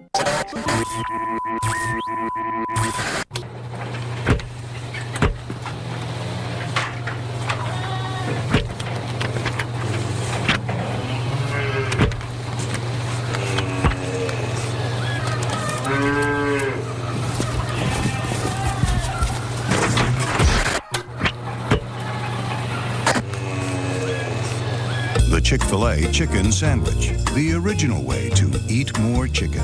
ABC Tuesday, November 3rd at 8/7 Central. My God.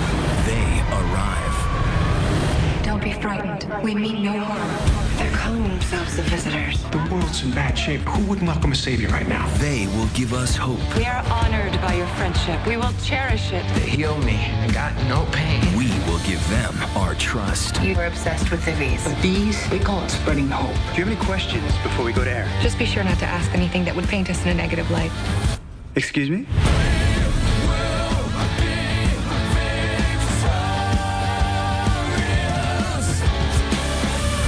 ABC's V. New series premiere Tuesday, November 3rd at 8/7 Central on ABC. So Miami used their 3rd and final timeout. They have had a balanced approach today. Can't quite say the same for Clemson, where some of those rushing yards lost on quarterback sacks. 3rd down and 10 for Miami. 8 of 11 so far today on 3rd downs. Pressure for Harris, and he's sacked. There he is, the bandit end, Ricky Sapp, his 4th sack of the season, and that's going to be a long field goal here for Matt Bosher, and they're going to bring him out. Now, this is the first time that we've called the Sapp's number today. It seems like both Bowers and Sapp have been neutralized quite a bit today by this Miami offensive line running the football. But he got in there on that one. You see what Bosher has done so far today. His longest of the season was that 49-yarder. Can he get it 2 yards farther?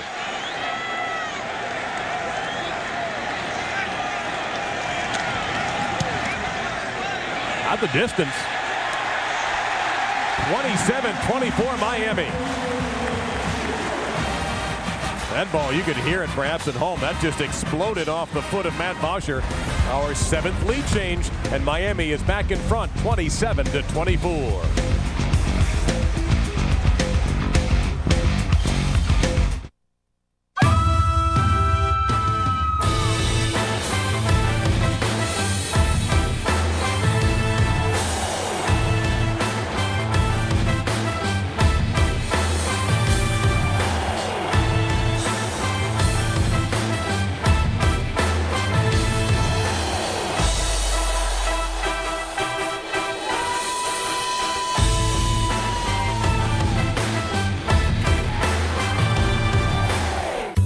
Well, the first thing we do when we come up here is take her out to eat.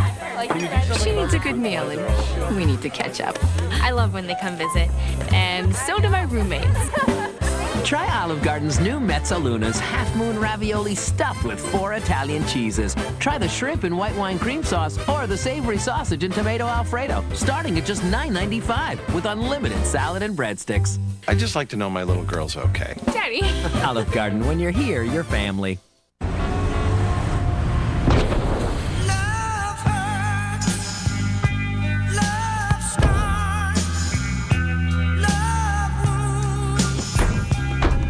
Before you ever love it, the Nissan Altima goes through over 5,000 tests. No wonder J.D. Power and Associates ranked it highest in initial quality. The new Nissan Altima, quality you can love. All new Thursday. At 8/7 Central. We have to talk. Everything she feared about her flash forward I was with another man. is coming true. What's going on? I thought you might know. And his story is just beginning. I know what caused the flash forward. Lost's Dominic Monaghan joins the cast in an event you can't miss.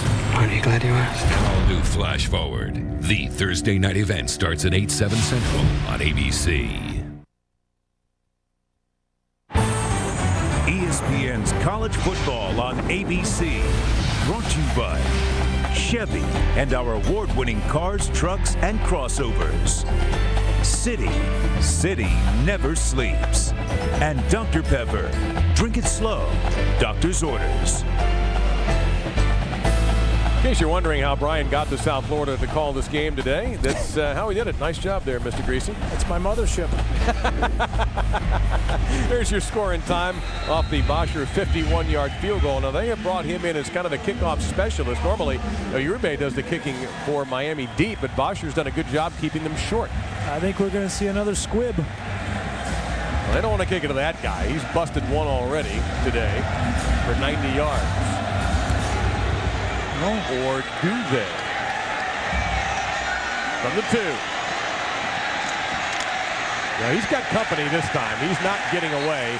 Good job by the Hurricanes. Arthur Brown among the tacklers for Miami. All right, now this is interesting. The redshirt freshman quarterback Kyle Parker, two-sport athlete, so he knows pressure. Had a big game-winning hit in a college baseball regional a few months ago, so he understands what it's like to perform under pressure. But what about in this environment? This is a great opportunity for Kyle Parker to grow up in this position as a starting quarterback in the ACC for Clemson. He's on the road in the 4th quarter, down by 3 points to Miami, who's 10th ranked in the BCS. He's played a good game. He's 17 of 24 with 2 touchdowns. Let's see what he can do here.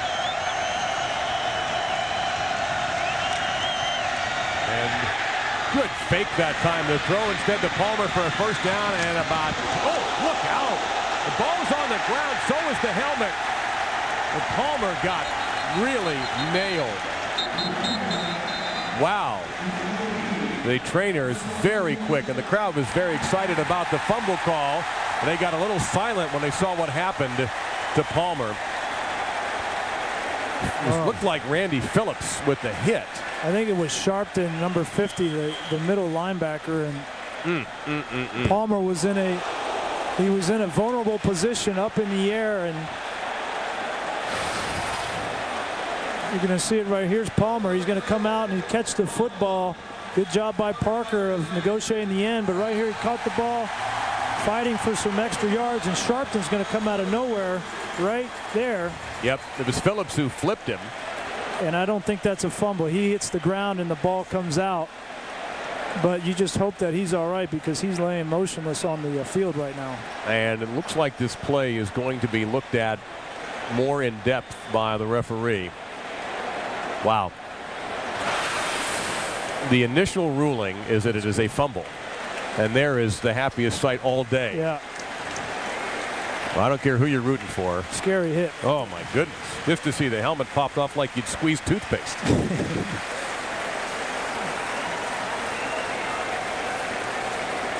Yeah, I think he comes down and his body hits the ground and forces the ball out. I think it was pretty clear on the replay. I think the officials got a little caught up watching the helicopter move and didn't see him hit the ground and the ball come out. Palmer is see it right kept. here. Sharpton's going to come in like he's shot out of a cannon right here, and just in a vulnerable spot. But he clearly has possession of the ball, and then it comes out when he hits the ground. I'm amazed when you look back at that he could hang on to the ball after getting hit like that. It's pretty amazing that you lose your helmet but keep the ball. And you can see already his eyes just glazed over, and you certainly can't blame him for losing the ball on contact there.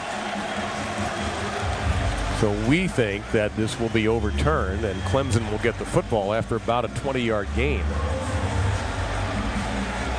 Turnovers have been a big part of this football game. Miami has 3 of them. Clemson has 2 of them. And a lot of football left to play here. And you just wonder, with all the momentum changes and the lead changes, if one of these teams will protect the football the rest of the way through this game, it'll give them a much better chance to win.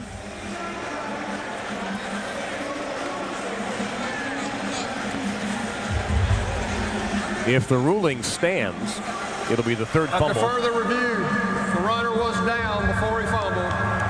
Ball be placed at the 34-yard line. First down. They're going to say he lost it at the 34. That would be a first down and a 19-yard gain. And Dabo Swinney, I'm not quite sure what he's unhappy about. He got the ruling he needed. But he may have lost his tight end for the remainder of the game.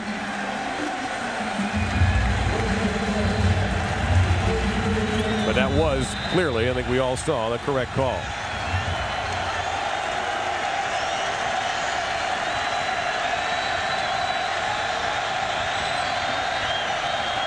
That's Ford in motion. Looking in that direction, Parker under pressure, and he throws it toward about where Ford was, but there was no chance that was going to be a complete pass. Good pressure by Miami from Marcus Robinson, who has the fumble return for a touchdown on Miami's defense. Great job, a little trickery there, but Colin McCarthy, the middle linebacker, and Sam Shields, they were waiting on Jacoby Ford on that play in the flat. They were not going to allow another one of those wheel route big plays by this Clemson offense.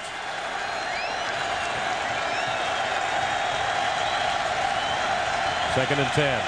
Ellington is the tailback. Parker on the draw. And McCarthy really belted him in the back of the head. That might have lost a yard. Going to be third down and long, make it 11.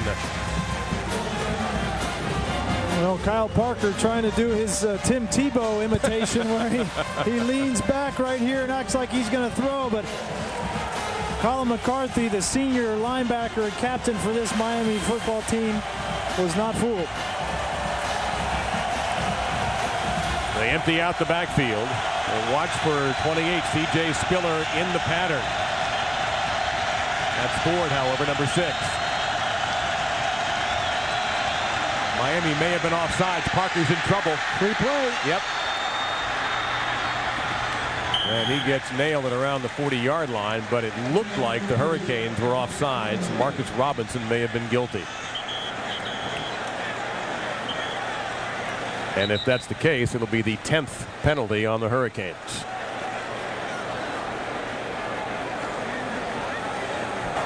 Offside, defense, 5 yards previous spot. It's still third down. That's the 4th encroachment penalty by the defensive line for the Hurricanes, and I just don't understand it. He's right here trying to get a rush, but you're taken away from your team's ability to succeed by being selfish and trying to get a jump and get a sack. That's not what this is about. You need to play team football. That's what Randy Shannon talks about constantly, and that means playing within the rules, and they're just not doing it now as a defensive front. Boy, both teams are just shuffling around trying to get settled into what formations they want to be comfortable in. Parker under a lot of pressure, just overthrew everybody. Felt the heat that time coming from Alan Bailey yet again, and also McConnor Regis. And so Clemson will have to punt with Dawson Zimmerman. His 3rd punt of the day.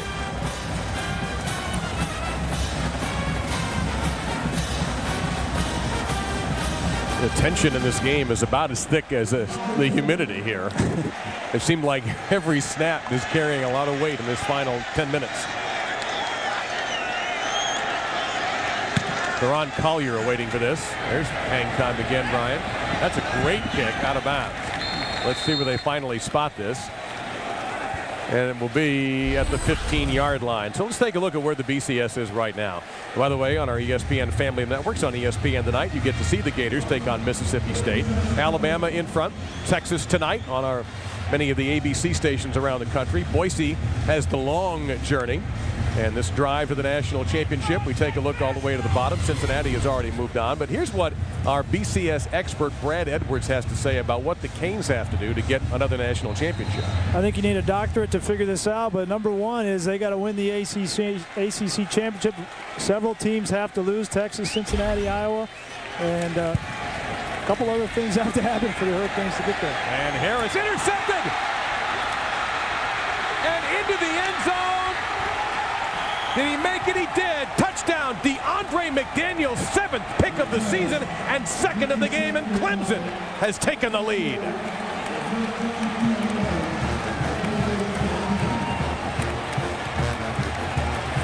DeAndre McDaniel is always around the football, and when the football comes in his area, he catches it. But this situation and decision by Ja'Cory Harris makes you scratch your head, and he's got plenty of time. He's going to try to hit Aldarius Thompson right there and just does not see McDaniel, and that's an easy play, probably the easiest interception McDaniel has ever had. But as a quarterback, you have to be able to see the field, and Ja'Cory Harris just didn't see it there. The PAT is good, and stunned silence in Miami, save for a few Clemson fans who are celebrating the DeAndre McDaniel touchdown. There he is. He just steps right in front.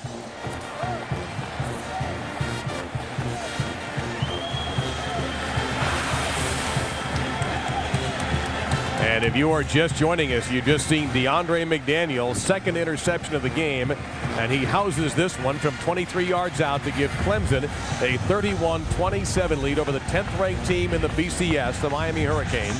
This game has been like this since a scoreless first quarter. Crazy 2nd, 3rd, and 4th quarters. Officially our 7th lead change. And we mentioned earlier that turnovers are going to play a huge part in this, and Ja'Cory Harris, as soon as he let that football go, realized he had made that mistake, and DeAndre McDaniel made him pay. Huge momentum swing again in this football game, and this Clemson defense has risen to the occasion on the road. Well, DeAndre McDaniel was in a 3-way tie for the nation's interception lead. He has now pulled ahead. 7 interceptions on the year for McDaniel. And that's the 4th turnover for the Hurricanes in this game. And you're not going to win football games when you lose the turnover battle, especially when you're throwing interceptions at a return for touchdowns. All right, now, Brian, what do you do if you're Ja'Cory Harris? You're going to get the ball right back. You've got to, much like a relief pitcher just gave up a long homer, you've got to forget it. Well, you made a mistake, you know, and this team made him pay for it. But everything that has been billed about Ja'Cory Harris, and we talked with Randy Shannon, is that he's cool under pressure and that he never lets anything phase him. We'll see how he responds tonight.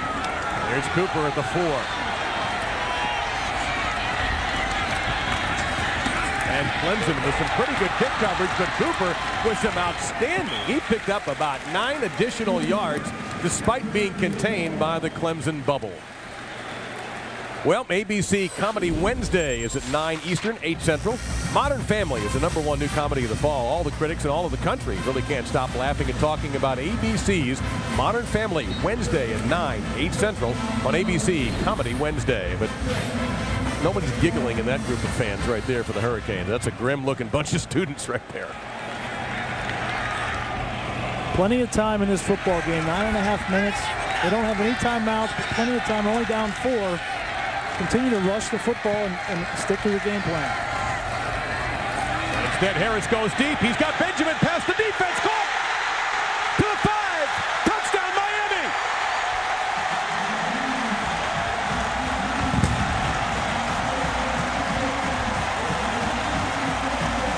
Talk about resilience from your quarterback. That's a pretty good answer.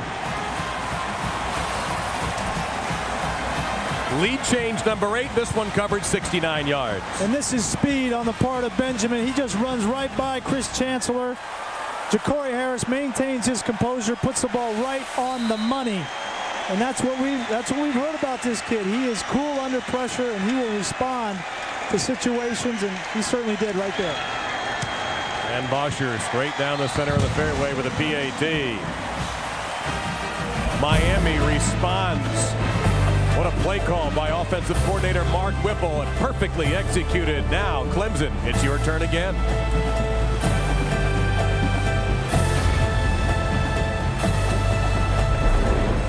Oh, wow.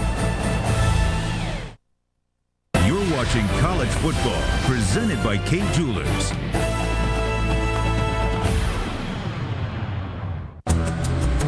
A work of art, a finely tuned machine. A sanctuary, a command center, a sophisticated sedan, a sports car.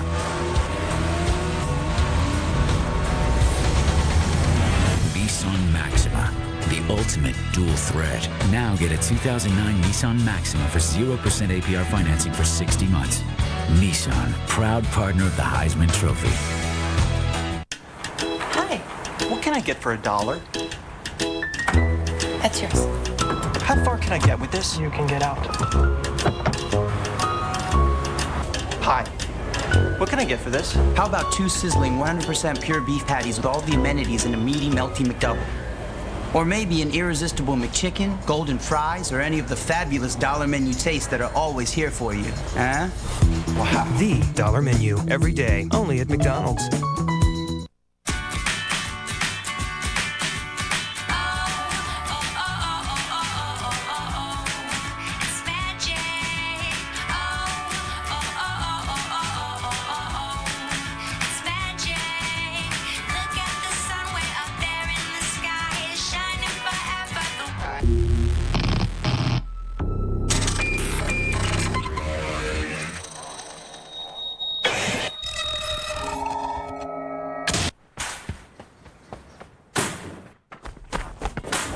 Many will hear the calling.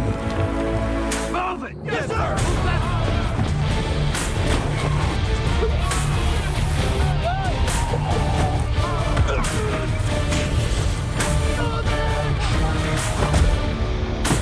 Few will earn the title United States Marine.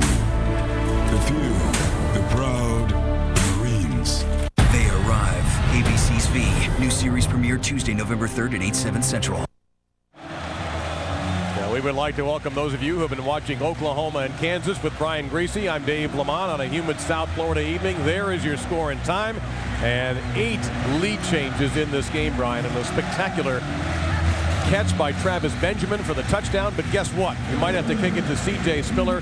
He only averages about 40 yards per kickoff return and has a touchdown tonight of 90 yards. This has been like a heavyweight fight, punch, counter punch, and both these teams have the ability to knock each other out, but they keep getting back up. And they decide to swim it up. It'll be Ellington, but he's got good speed. Watch for him. And the Hurricanes wrap him up at about the 32-yard line. Well, here's the touchdown, Brian. How do you do it? Yeah, and this is the fruits of your labor early in the game, rushing the football. You're going to see the safety come down for Clemson in run support. Miami's been running the ball well. And you leave Travis Benjamin one-on-one on the outside with Chancellor off of play action. He just runs right by him, and Ja'Cory Harris lays it out for him. But this was set up by Miami rushing the football effectively in the first half. Good job by Mark Whipple with the balanced Miami offense. So the redshirt freshman from Jacksonville, Kyle Parker, leads out his attack with C.J. Spiller at the tailback spot next to him.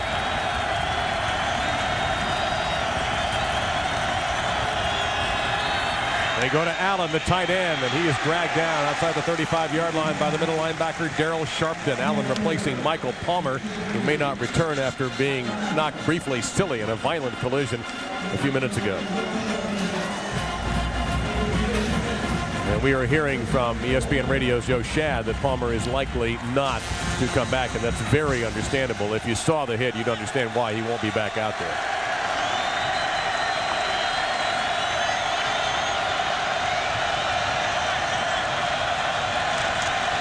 Back on the ground, Spiller finds a hole. Look at that speed. That is world-class speed. Spiller with a cutback, and it's a race to the end zone. The defense has the angle on him, and Spiller will run out of bounds at about the 15-yard line. 48 yards. He'll take himself out of the game after that. You would too, right? Big play after big play, and great vision on the part of C.J. Spiller right there. Another big play for him in this football game.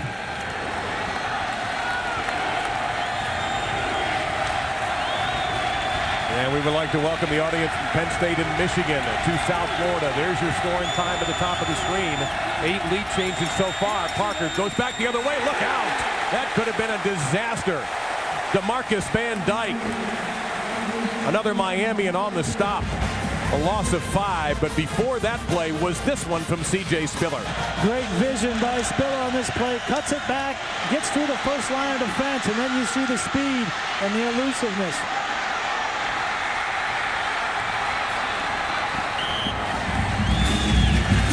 Spiller tonight with 2 touchdowns, including a kickoff return, a 56-yard reception. 303 all-purpose yards. That puts him over 6,300 for his career. Best in the ACC ever. Parker gets it off to Jamie Harper. And Harper inside the 10 and close to the first down marker. I think he got it. Great effort by Harper. I think he did get it. No, you know what? You take a closer look. It looks like he might have been out of bounds about half a foot short. Yep. Boy, that was close. Alan Bailey drove him out. Great job here. They continue to run the screen game. That's a really delayed screen right there. Still effective and good blocking downfield. You see Jacoby Ford there fighting tooth and nail to get every yard. In this football game, every yard's going to count. And Miami with some late substitutions defensively. Once again, we're seeing this crazy scrambling going on. Miami does not have a timeout. Here's a big 3rd and 1. And Clemson will take a timeout. You may have seen at the very top of your screen, Dabo Sweeney in that orange golf shirt just racing down there to get the first timeout called by Clemson. But I got to tell you, both teams seemed very disorganized right before that snap. Yeah, it certainly did. And I think there were some late personnel changes. I think Dabo Sweeney may have thought he had a first down with Harper and then finds out I don't have a first down. I got to get my jumbo personnel on the field so that I can get this 3rd and 1 conversion. And that's what led to the confusion. Hard to imagine this game started 0-0, Brian, back in the first quarter. End of the first quarter, we're thinking, well, it's going to be a defensive struggle. We've got 2 outstanding defenses, but this has just been one big play after another after another. It's really been an exciting game ever since the start of the second quarter. Big plays back and forth, long yardage plays, punt return, kick returns, turnovers, a lot of young players out there. Opportunity now for Clemson to take a lead again. And it seems like every time one of the 2 teams just gets belted to the deck with one of these big plays, they come right back, whether it's a kick return, whether it's a long pass, whether it's a big run, and get in position. What about Ja'Cory Harris? Well, he's done all right. Had a couple of bad throws, one that was returned for a touchdown. The very next pass is a 69-yard touchdown to Benjamin. So here you go, 3rd and about a yard for Clemson. They go to Harper, and he'll get it. So it's going to be 1st and goal inside the 5 for the Tigers. Jamie Harper could be the back in waiting, getting some playing time. He'll take over for Spiller next year, and Andre Ellington looks like he'll be a very capable player to go along with that. Yeah, the future looks bright for the Clemson Tigers in the backfield with Harper, who's their bruiser, 6 feet, 230 pounds. He's their short yardage guy, and as we saw, Andre Ellington has gotten some snaps early in this game too. He's 5'10", 180 pounds. Dabo Swinney likes both of those guys. Harper's in there now on the goal line. Yeah, power formation with Deal, the fullback, in front of him in the eye. And of course, out of that, they throw to the end zone, overthrown, and that pass could have almost been picked off by the safety Phillips. They tried to go to the fullback Deal. It does have 1 catch on the year, so they tried to go a little deception and didn't quite work. I love the play call right there. You haven't thrown this pass, and Kyle Parker had Deal open in the flat, just did not get his feet set right there. You had an opportunity, not enough. There wasn't a rush in your face. Set your feet, throw the ball on target, and you had a touchdown. All right, 2nd down and goal.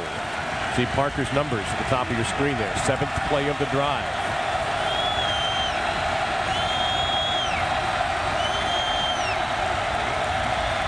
On the ground, Spiller back in there.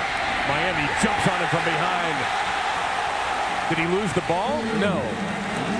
Big fight for it, but the officials hold up 3 fingers, signifying 3rd down, no gain. Brandon Harris, you may have seen him, just rode him to the ground like a horse. Good job by the Miami defense stringing out Spiller. You know, we were talking with John Love, the defensive coordinator. They wanted to make him dance. Didn't want to give him a crease. They wanted to make Spiller dance. And right there, he strung that out. It looked like that football came out, but he may have recovered it. 3rd down and 4. What do you like here? This is an interesting situation for Dabo Swinney and this Clemson team. 3rd and 4. You're only down 3. You've got a field goal. We're going to take a timeout and talk about it, but you want to take a shot for the end zone, but you want your quarterback to be smart. You've got 3 points in your pocket. And here's where the injury to Michael Palmer may play. He's been very steady tight end for this team. He's also a big body at 6'5", and he's not in the lineup after taking a serious hit early in the 4th quarter. So that option has been erased, although Dwayne Allen is a capable backup. Well, time for our Pacific Life game summary. And we know we've had a lot of folks join us in the last few minutes. And we like to call this our Many Happy Returns Pacific Life game summary. Starting with C.J. Spiller, a 90-yard kickoff return. So much debate about whether or not Miami would kick to him. Well, they did once, and it cost them big. And right here, a bad decision on the part of Kyle Parker, and Marcus Robinson gets his chance to do a C.J. Spiller impersonation and take it to the house. We have had just enormous plays. How about this return for a touchdown by DeAndre McDaniel? So 3 unexpected touchdowns in this game today. 1 by each defense. I don't know if I'd call a Spiller kickoff return unexpected, though, come to think of it. It's 3 on the year. All right, big call here. 3rd and 4, and Spiller is going to sit this one out. That's forward in motion. Parker. Dart into the end zone. Picked off. Looks like Phillips came away with it. He did.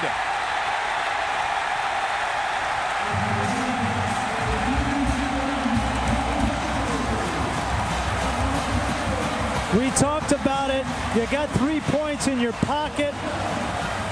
Take a chance, throw it in the end zone. A lot of congestion down here.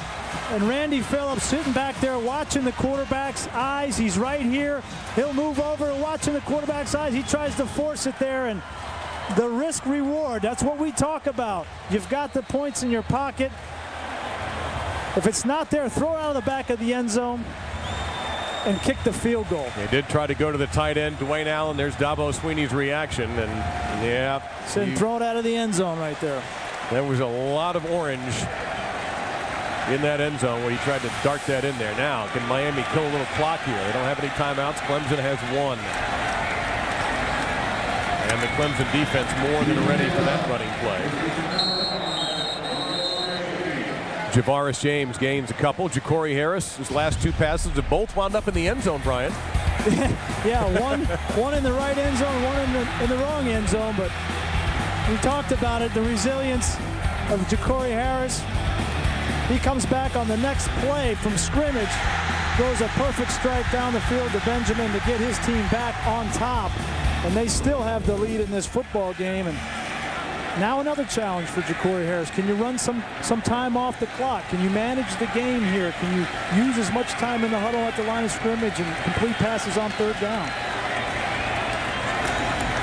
Hand off again. This is James, and he'll make it 3rd down. And still going. Another helmet comes flying off. An official is down back at the 36-yard line. The umpire fell. Boy, the hitting around here, everybody's getting popped. Hard-hitting football game, and right here trying to run the ball up the middle with James. And now it sets up an interesting situation. 3rd and 3. Ja'Cory Harris, your assignment now is to make 1st downs, burn time off the clock, possess the football, and the conversion here is critical for them. How about Miami's 75% conversion rate today, or almost 75%? And from 8 out of 12, they're going to go to 8 out of 13. Not going to do it. Interesting call there. Run the ball up the middle and come up short. Take the ball out of your best player on offense, his hands. Ja'Cory Harris, don't allow him to try to convert. Interesting on the part of the coaching staff for the Hurricanes. So out comes the kicker and the punter. Matt Bosher handles both duties. And by the way, kicking to this duo down there, Spiller and Ford. That's no fun. Spiller and Ford have each returned to punt for a touchdown this year. Now, Wake Forest last week kicked every punt, if they could, out of bounds. These guys didn't get a punt return last week. A lot of pressure up the middle, and it's a good kick. Ford, fair catch. And Clemson will have the football at around the 34-yard line with 1 timeout. Everybody exhale. Everybody inhale. We'll be back with it's going to be a wild finish. There's only so much water in the world, but demand is increasing. It takes about 35 gallons to make a cup of coffee. 700 gallons to make a T-shirt. Our team is thinking of ways to make water management smarter. Nanotechnology that removes salt from water. Smarter factories that run on reclaimed water. Smarter farms that use less water to grow more food. If we can't make more water, we have to be smarter about the water we have. That's what I'm working on. I'm an IBMer. Let's build a smarter planet. Bob, my office now. There's nothing like the smell of fresh cooked bacon. When it's real, you know when it's real. Introducing Wendy's Bacon Deluxe. With Applewood smoked bacon that's fresh cooked, not pre-cooked, on hot, juicy North American beef.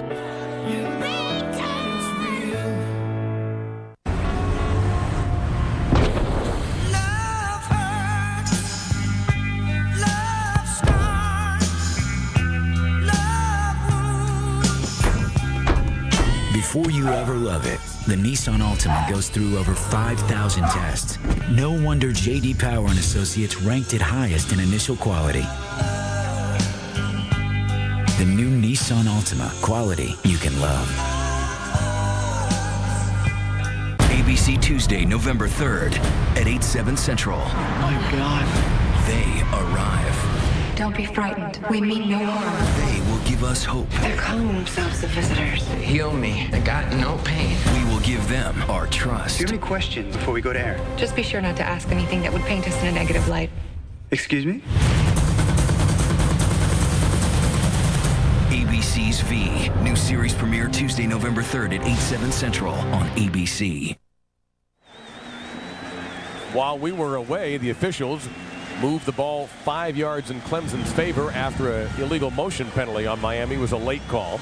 So it's at the 40-yard line now for the Tigers, as you see a school record today for the remarkable senior from Lake Butler, Florida, C.J. Spiller. The only thing he hasn't done is throw a pass, and I wouldn't rule that out. And I think it's pretty safe to say that he will eclipse the 7,000-yard mark at some point this season if he stays healthy, and he'll be joining rarefied air at that point. But he's not on the field right now.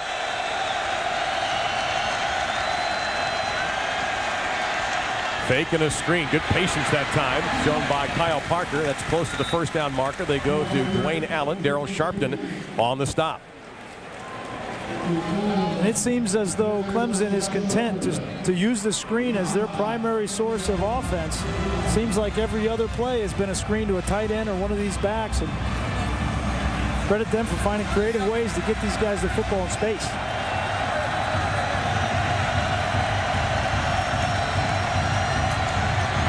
Spiller's back in the game, and Miami's ready. Josh Holmes, number 92, stopped him. May have lost a foot or two. Let's point out that Clemson has an excellent kicker in Richard Jackson, who has gone over 50 yards in his career more than once. That means they've got to get to around the Miami 35 to start thinking about a field goal. And the weather conditions here, not a problem. Virtually no breeze. He's 1 for 2 today.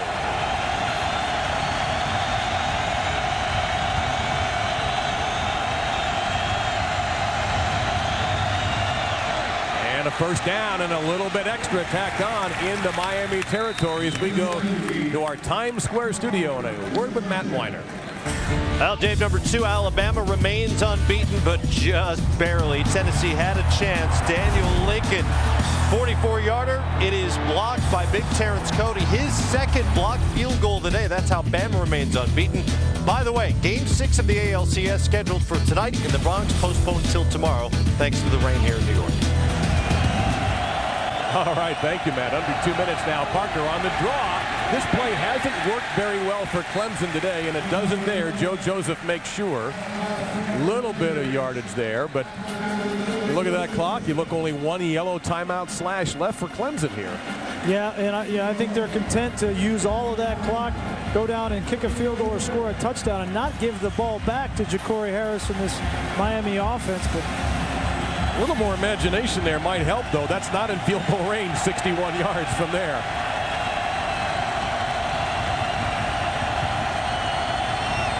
They'll try to run wide on Miami. Spiller. And the Canes don't let him get to the 40-yard line. He's a little shy of there. Brandon Harris coming up from his corner position. That's a gain of 3. Stops the clock with 1:14 to go. But now here is a third and about, looks like maybe 6. Yeah. This is the time where you separate yourself as a quarterback. 3rd and 6. 3rd and 5.5. Maybe use a hard count here to get him to jump off sides. They've got 4 offsides penalties already this game. They clear Spiller out to the slot.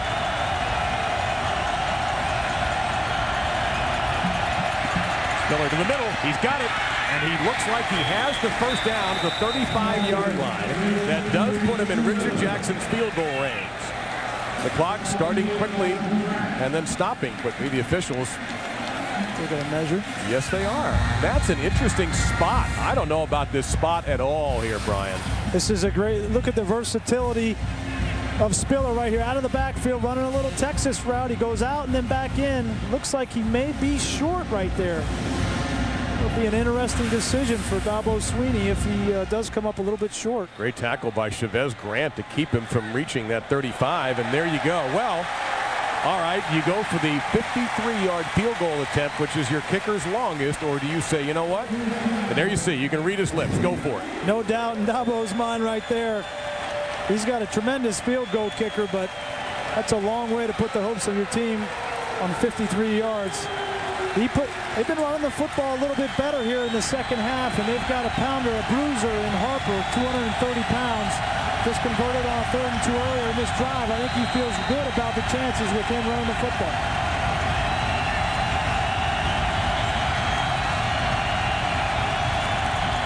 For the first down, he has it. Picked up an extra yard to the 34. Stops the clock. 49 seconds to go. And C.J. Spiller again taking a break, as he has done several times in this quarter. To get up to the line of scrimmage and snap this football.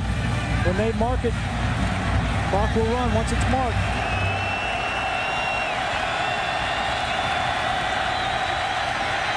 Wide open in the middle of the field.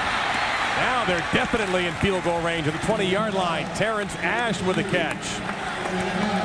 Nice job by Kyle Parker right here, standing in the pocket and taking a hit and delivering the football on target to Ash, who does a good job getting upfield. How does Parker make any sense out of all those wild gestures by the coach? 300 yards for Parker in the air. Miami blitzing to the 15, still going as Harper. He gets it down to the 12, and now for Jackson, this is basically a chip shot field goal. I agree. They got to call it. Take the timeout. Oh, I see. They're going to bleed it down to the end here. They're playing for overtime, not for the win. Now they take a timeout. They lost about 9 or 8 seconds there. I don't understand that. You got to take the timeout so you can then take a shot at the end zone to win the football game. Well, with 7 seconds to go, do they send out the kicker and go for the overtime tie? We'll all find out together.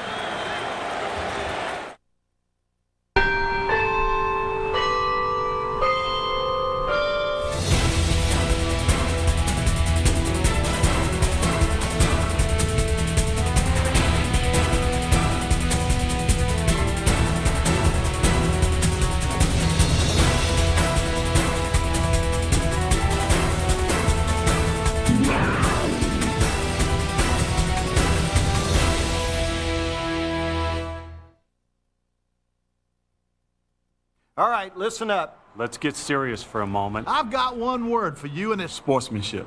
How important is it? Well, let's put it this way. We're lost without it. Respect, honor, integrity, And responsibility are all part of sportsmanship. It's vital to the game.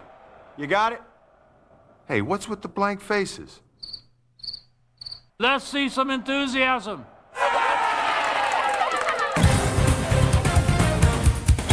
There you Richard Jackson is about to try a 30-yard field goal that could potentially send this game to overtime with 9 seconds remaining.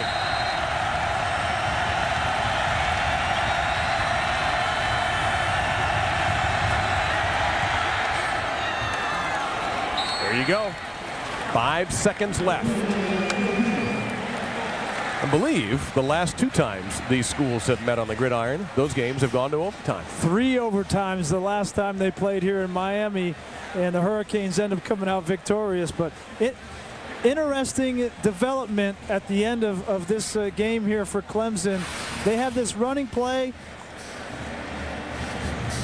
Off tackle. He's going to get up. He's got about 19 seconds when he goes down. Now, if you call a timeout there, you got 20 seconds left. You can take 2 shots into the end zone, but you see Dabo saying, clock it. He may have thought they had a first down. Now he realizes, oh my goodness, I need to get this thing stopped, and calls timeout. But they lose 13 seconds right there on 2nd down. If they call a timeout when he was down, they could throw 2 shots into the end zone to win the football game. Clock management at the end of this game cost the Tigers right there. Thankfully, they get the field goal. Now, Miami has an outstanding kick returner in Cooper. Not sure that Clemson would dare kick it deep and risk Cooper busting a return. He's got good speed, of course. I think you just sort of punt this thing along the ground and have somebody fall on it, and we'll go play some extra football. But you know what? It seems appropriate that this game winds up going to an extra period. Yeah, I'm not ready to leave. Are you? No, I'm fine. I'm right where I want to be. And hopefully you are at home as well. Can't even get up to the fridge to get a drink at this game. You'll miss something. Oh, you can't. All right, let's see how Miami plays this. Sometimes we get 15 laterals. It would help if you had the football. All right, regulation time is over. Boy, they better be really careful. Just at that point, you might as well just fall down, and we will go to overtime.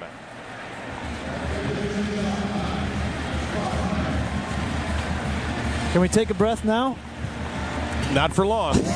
No oxygen in the booth. We don't have time for that. Well, there's no kick or punt returns in overtime. And that may hurt Clemson. I think Randy Shannon's happy about the rule in college football not to kick off. ESPN's presentation of college football on ABC will return with overtime after this word from our ABC stations.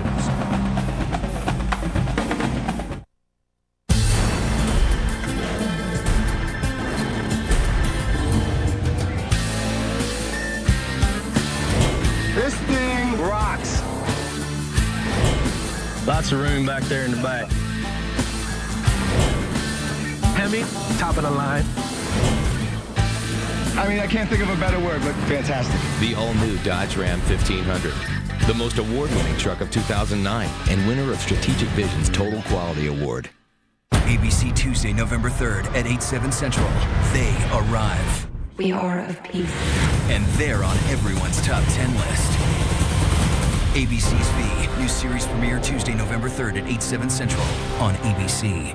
The swine flu outbreak. It's causing a world of worry. And next week, from hand washing to sanitizers to keeping germs at bay this flu season. What works? What doesn't? See our special series on Good Morning America next week. Hundreds of abandoned pets roaming our streets. Well, you have to make a decision whether you feed your family or you feed dogs. Channel 9 found out why Animal Services can't keep up with a growing number of strays in Central Florida. Monday at 6 on Channel 9 Eyewitness News. There's no secret to building vehicles that retain their value. You design them to look and perform beautifully. You engineer them to last. And you infuse them with the latest technology. But of all the luxury brands in America, only one has been awarded for doing this better than any other. Acura, ranked #1 in expected resale value among luxury brands. Take advantage of attractive lease rates on the 2010 Acura TSX for well-qualified customers. Come trick-or-treat in an ocean of Halloween fun. It's SeaWorld's Halloween Spooktacular, where kids can come in costume and explore a Halloween fantasy. Meet amazing sea creatures. catch silly and spooky Halloween shows, create creepy cookie masterpieces, and more. Come trick-or-treat and leave swimming in ghoulish goodies. Dude! SeaWorld's Halloween Spooktacular. Weekends in October and Halloween. For breaking news, turn to Eyewitness News. Coverage you can count on. Even the students are tired, and why not? We're going to overtime with Brian Greasy. I'm Dave Lamont, Landshark Stadium in Miami, where this ACC, what has turned into an epic battle between a top 10 BCS contender, Randy Shannon's Hurricanes on the left, and Dabo Sweeney's Clemson Tigers, who came into the game 2-2 in the ACC and 3-3 overall. Here are your overtime rules. They're about to do the coin toss right now. You'll have to worry about big clock management, play clock management, yes. And of course, the cool rule at the bottom is if you get to a third overtime, you get no more easy one-point PATs. And I think in this overtime, the advantage goes to the team that can rush the football. And tonight it's been Miami, surprisingly, that has rushed the football better than the Tigers. Choices, offense, defense, which end of the field you want to play on. You win it and say you want to go on offense, you got defense, you got to say we want to play on this end. They look a little gassed. It's been a long game for those guys. All right, both teams have not used a challenge, so you still have a challenge left, okay? We have a 40-second clock and no game clock, right? It's regular football, man. All right, Clemson, you're the visitors. Let's flip the coin. What we call it? We call it heads. Heads. It's on heads. Helmet in his hands. I'm going to let it hit the ground, man. Call it heads, right? That's all. Yeah, that's all.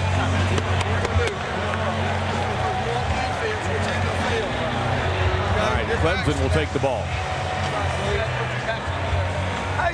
So while we get everybody set up, let's go to our Times Square studio and Matt Weiner. Matt? All right, Dave, they had a pretty good finish in South Bend today as well. Boston College had beaten Notre Dame 6 straight times and led twice today, but trailing by 4.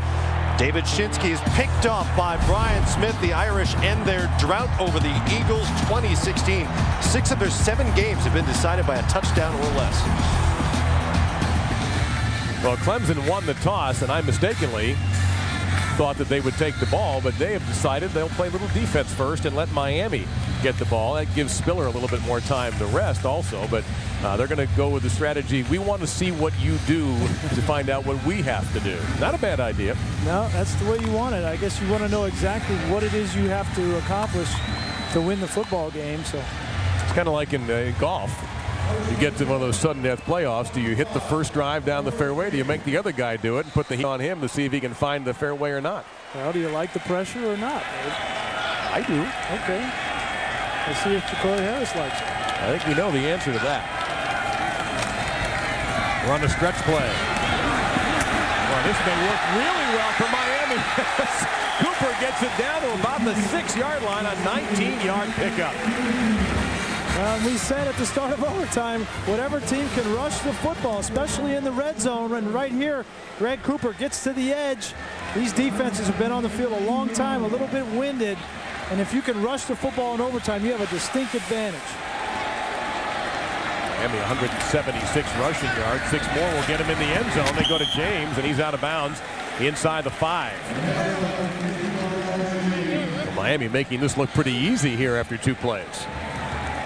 Well, and you see this Clemson defense. I mean, they came in. They've got a lot of pride. Come in, second-ranked defense in the ACC. Some big guys up front, Thompson and Jenkins. They had about 85, 90 snaps in this football game in the hot, humid weather here in South Florida. It takes its toll, and their hands on hips means I'm tired, all 3 of them. And they've got to come up with some energy right now and get a stop and force a field goal.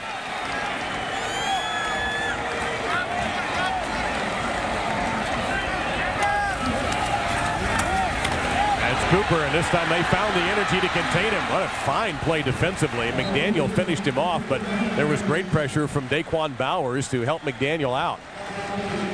Yeah, we haven't called Bowers' name much tonight. He's been neutralized by this offensive line, but did a good job of forcing that ball outside and allowing DeAndre McDaniel to come up and make the play. Big 3rd and 5 right here for the Hurricanes. We'll see. Same situation that Kyle Parker was in at the end of the game. Jacory Harris is in now. You've got 3 points. Don't try to force the ball in the end zone. If it's not there, you've got to throw it out the back of the end zone and allow yourself to kick a field goal. Well, Clemson, after giving up 19 on the first, their defense is stiffened. Harris incomplete, almost intercepted. And now the Hurricanes will send the kicker, Matt Bosher, out, trying to get it to Travaris Johnson, and they couldn't do it. Wow, that was dangerous, and I don't think that's how he wanted to throw that football. First man was covered, second guy was covered, and then he's looking to make a play. If you're going to throw that ball away, throw it up in the stands. Give your coach a heart attack on the sideline. All right, you see what Bosher has done so far. This will give the Hurricanes the advantage at the moment. And wait a minute. Flags litter the field. The crowd sounds excited. Let's see what the call is.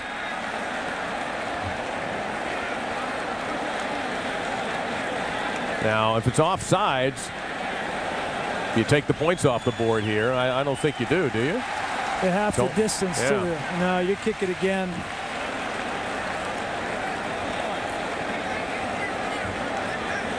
Hey, you see Randy Shannon, no first down, right? No first down, he said.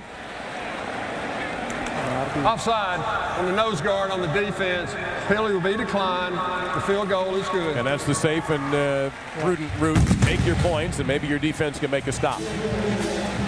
Well, the strategy at the outset of the coin toss works for Dabo Swinney. Now he knows exactly what he needs to do to win this football game, and if he can't accomplish that, he'll kick the field goal. Well, think about it. After the 19-yard run, you had to think Miami was going in. I'm sure, maybe even the Clemson staff thought, uh-oh, we may have made a mistake here, but instead their defense developed a little backbone and almost got an interception that would have kept Miami off the board. All right, how's the BCS doing today? Well, Florida plays very shortly in Mississippi State. They're number 1. Alabama had a tough game, but did pull it out, as you heard Matt tell you, against Tennessee. So far, no upsets in the BCS, and the number 10 team leads and is now relying on their defense to stay alive. Iowa just getting going with Michigan State. Yeah, I'm interested in that Iowa game at Michigan State. That could be a trap for the Hawkeyes.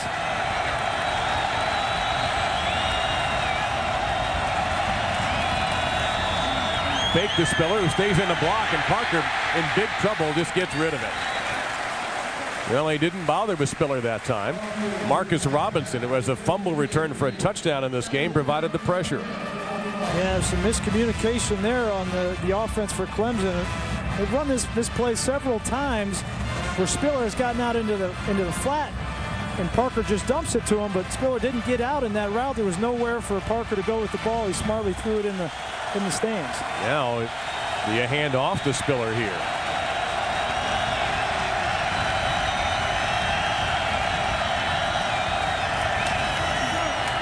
You do.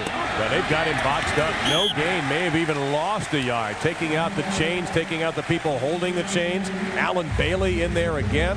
He might have been the best defensive player for the Hurricanes today. And Daryl Sharpton is also there now. 3rd down and 10. And all those gestures mean something to Kyle Parker. Well, and he's got to be smart here. He's got, right now it's a 45-yard field goal. It'd be nice to get 5 or 6 more yards. Actually, it's 3rd and 11. They lost a yard on that play. In the middle, caught Ford into the end zone. Clemson wins.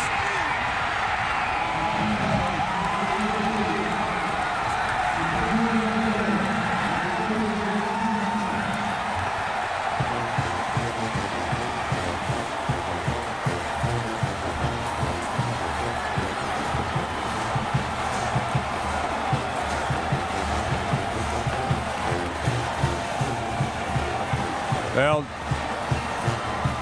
Jacoby Ford, a playmaker. And how about the redshirt freshman Kyle Parker kept his poise. Great protection, too, by the offensive line. And he drilled that to Ford. Perfect pass to Ford. And give credit to this Clemson team to come in here into Miami in this hostile environment and get the upset. And that man right there, Kyle Parker, is the happiest man in the stadium. He stood in and fired there, and you'll see it right here on 3rd down. Miami's had trouble getting pressure, and he stands in, delivers.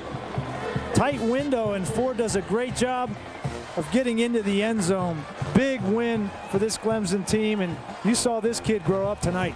Now, how about the numbers on Parker? Brian, 25 of 37, 326 yards, and the game-winning touchdown against the team that was the number 10 team in the BCS standings.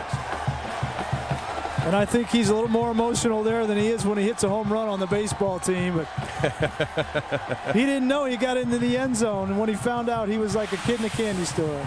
A spectacular game at Landshark Stadium. Miami had the lead in overtime, and on 3rd and 11, Kyle Parker delivers with a pass to Jacoby Ford, and it's Clemson now 4-3. Once again, our final score, Clemson 40 and Miami 37. Tune in tonight for Saturday Night Football on ABC. Texas and Missouri, or Oregon State and USC. We will send you back to our Times Square studio.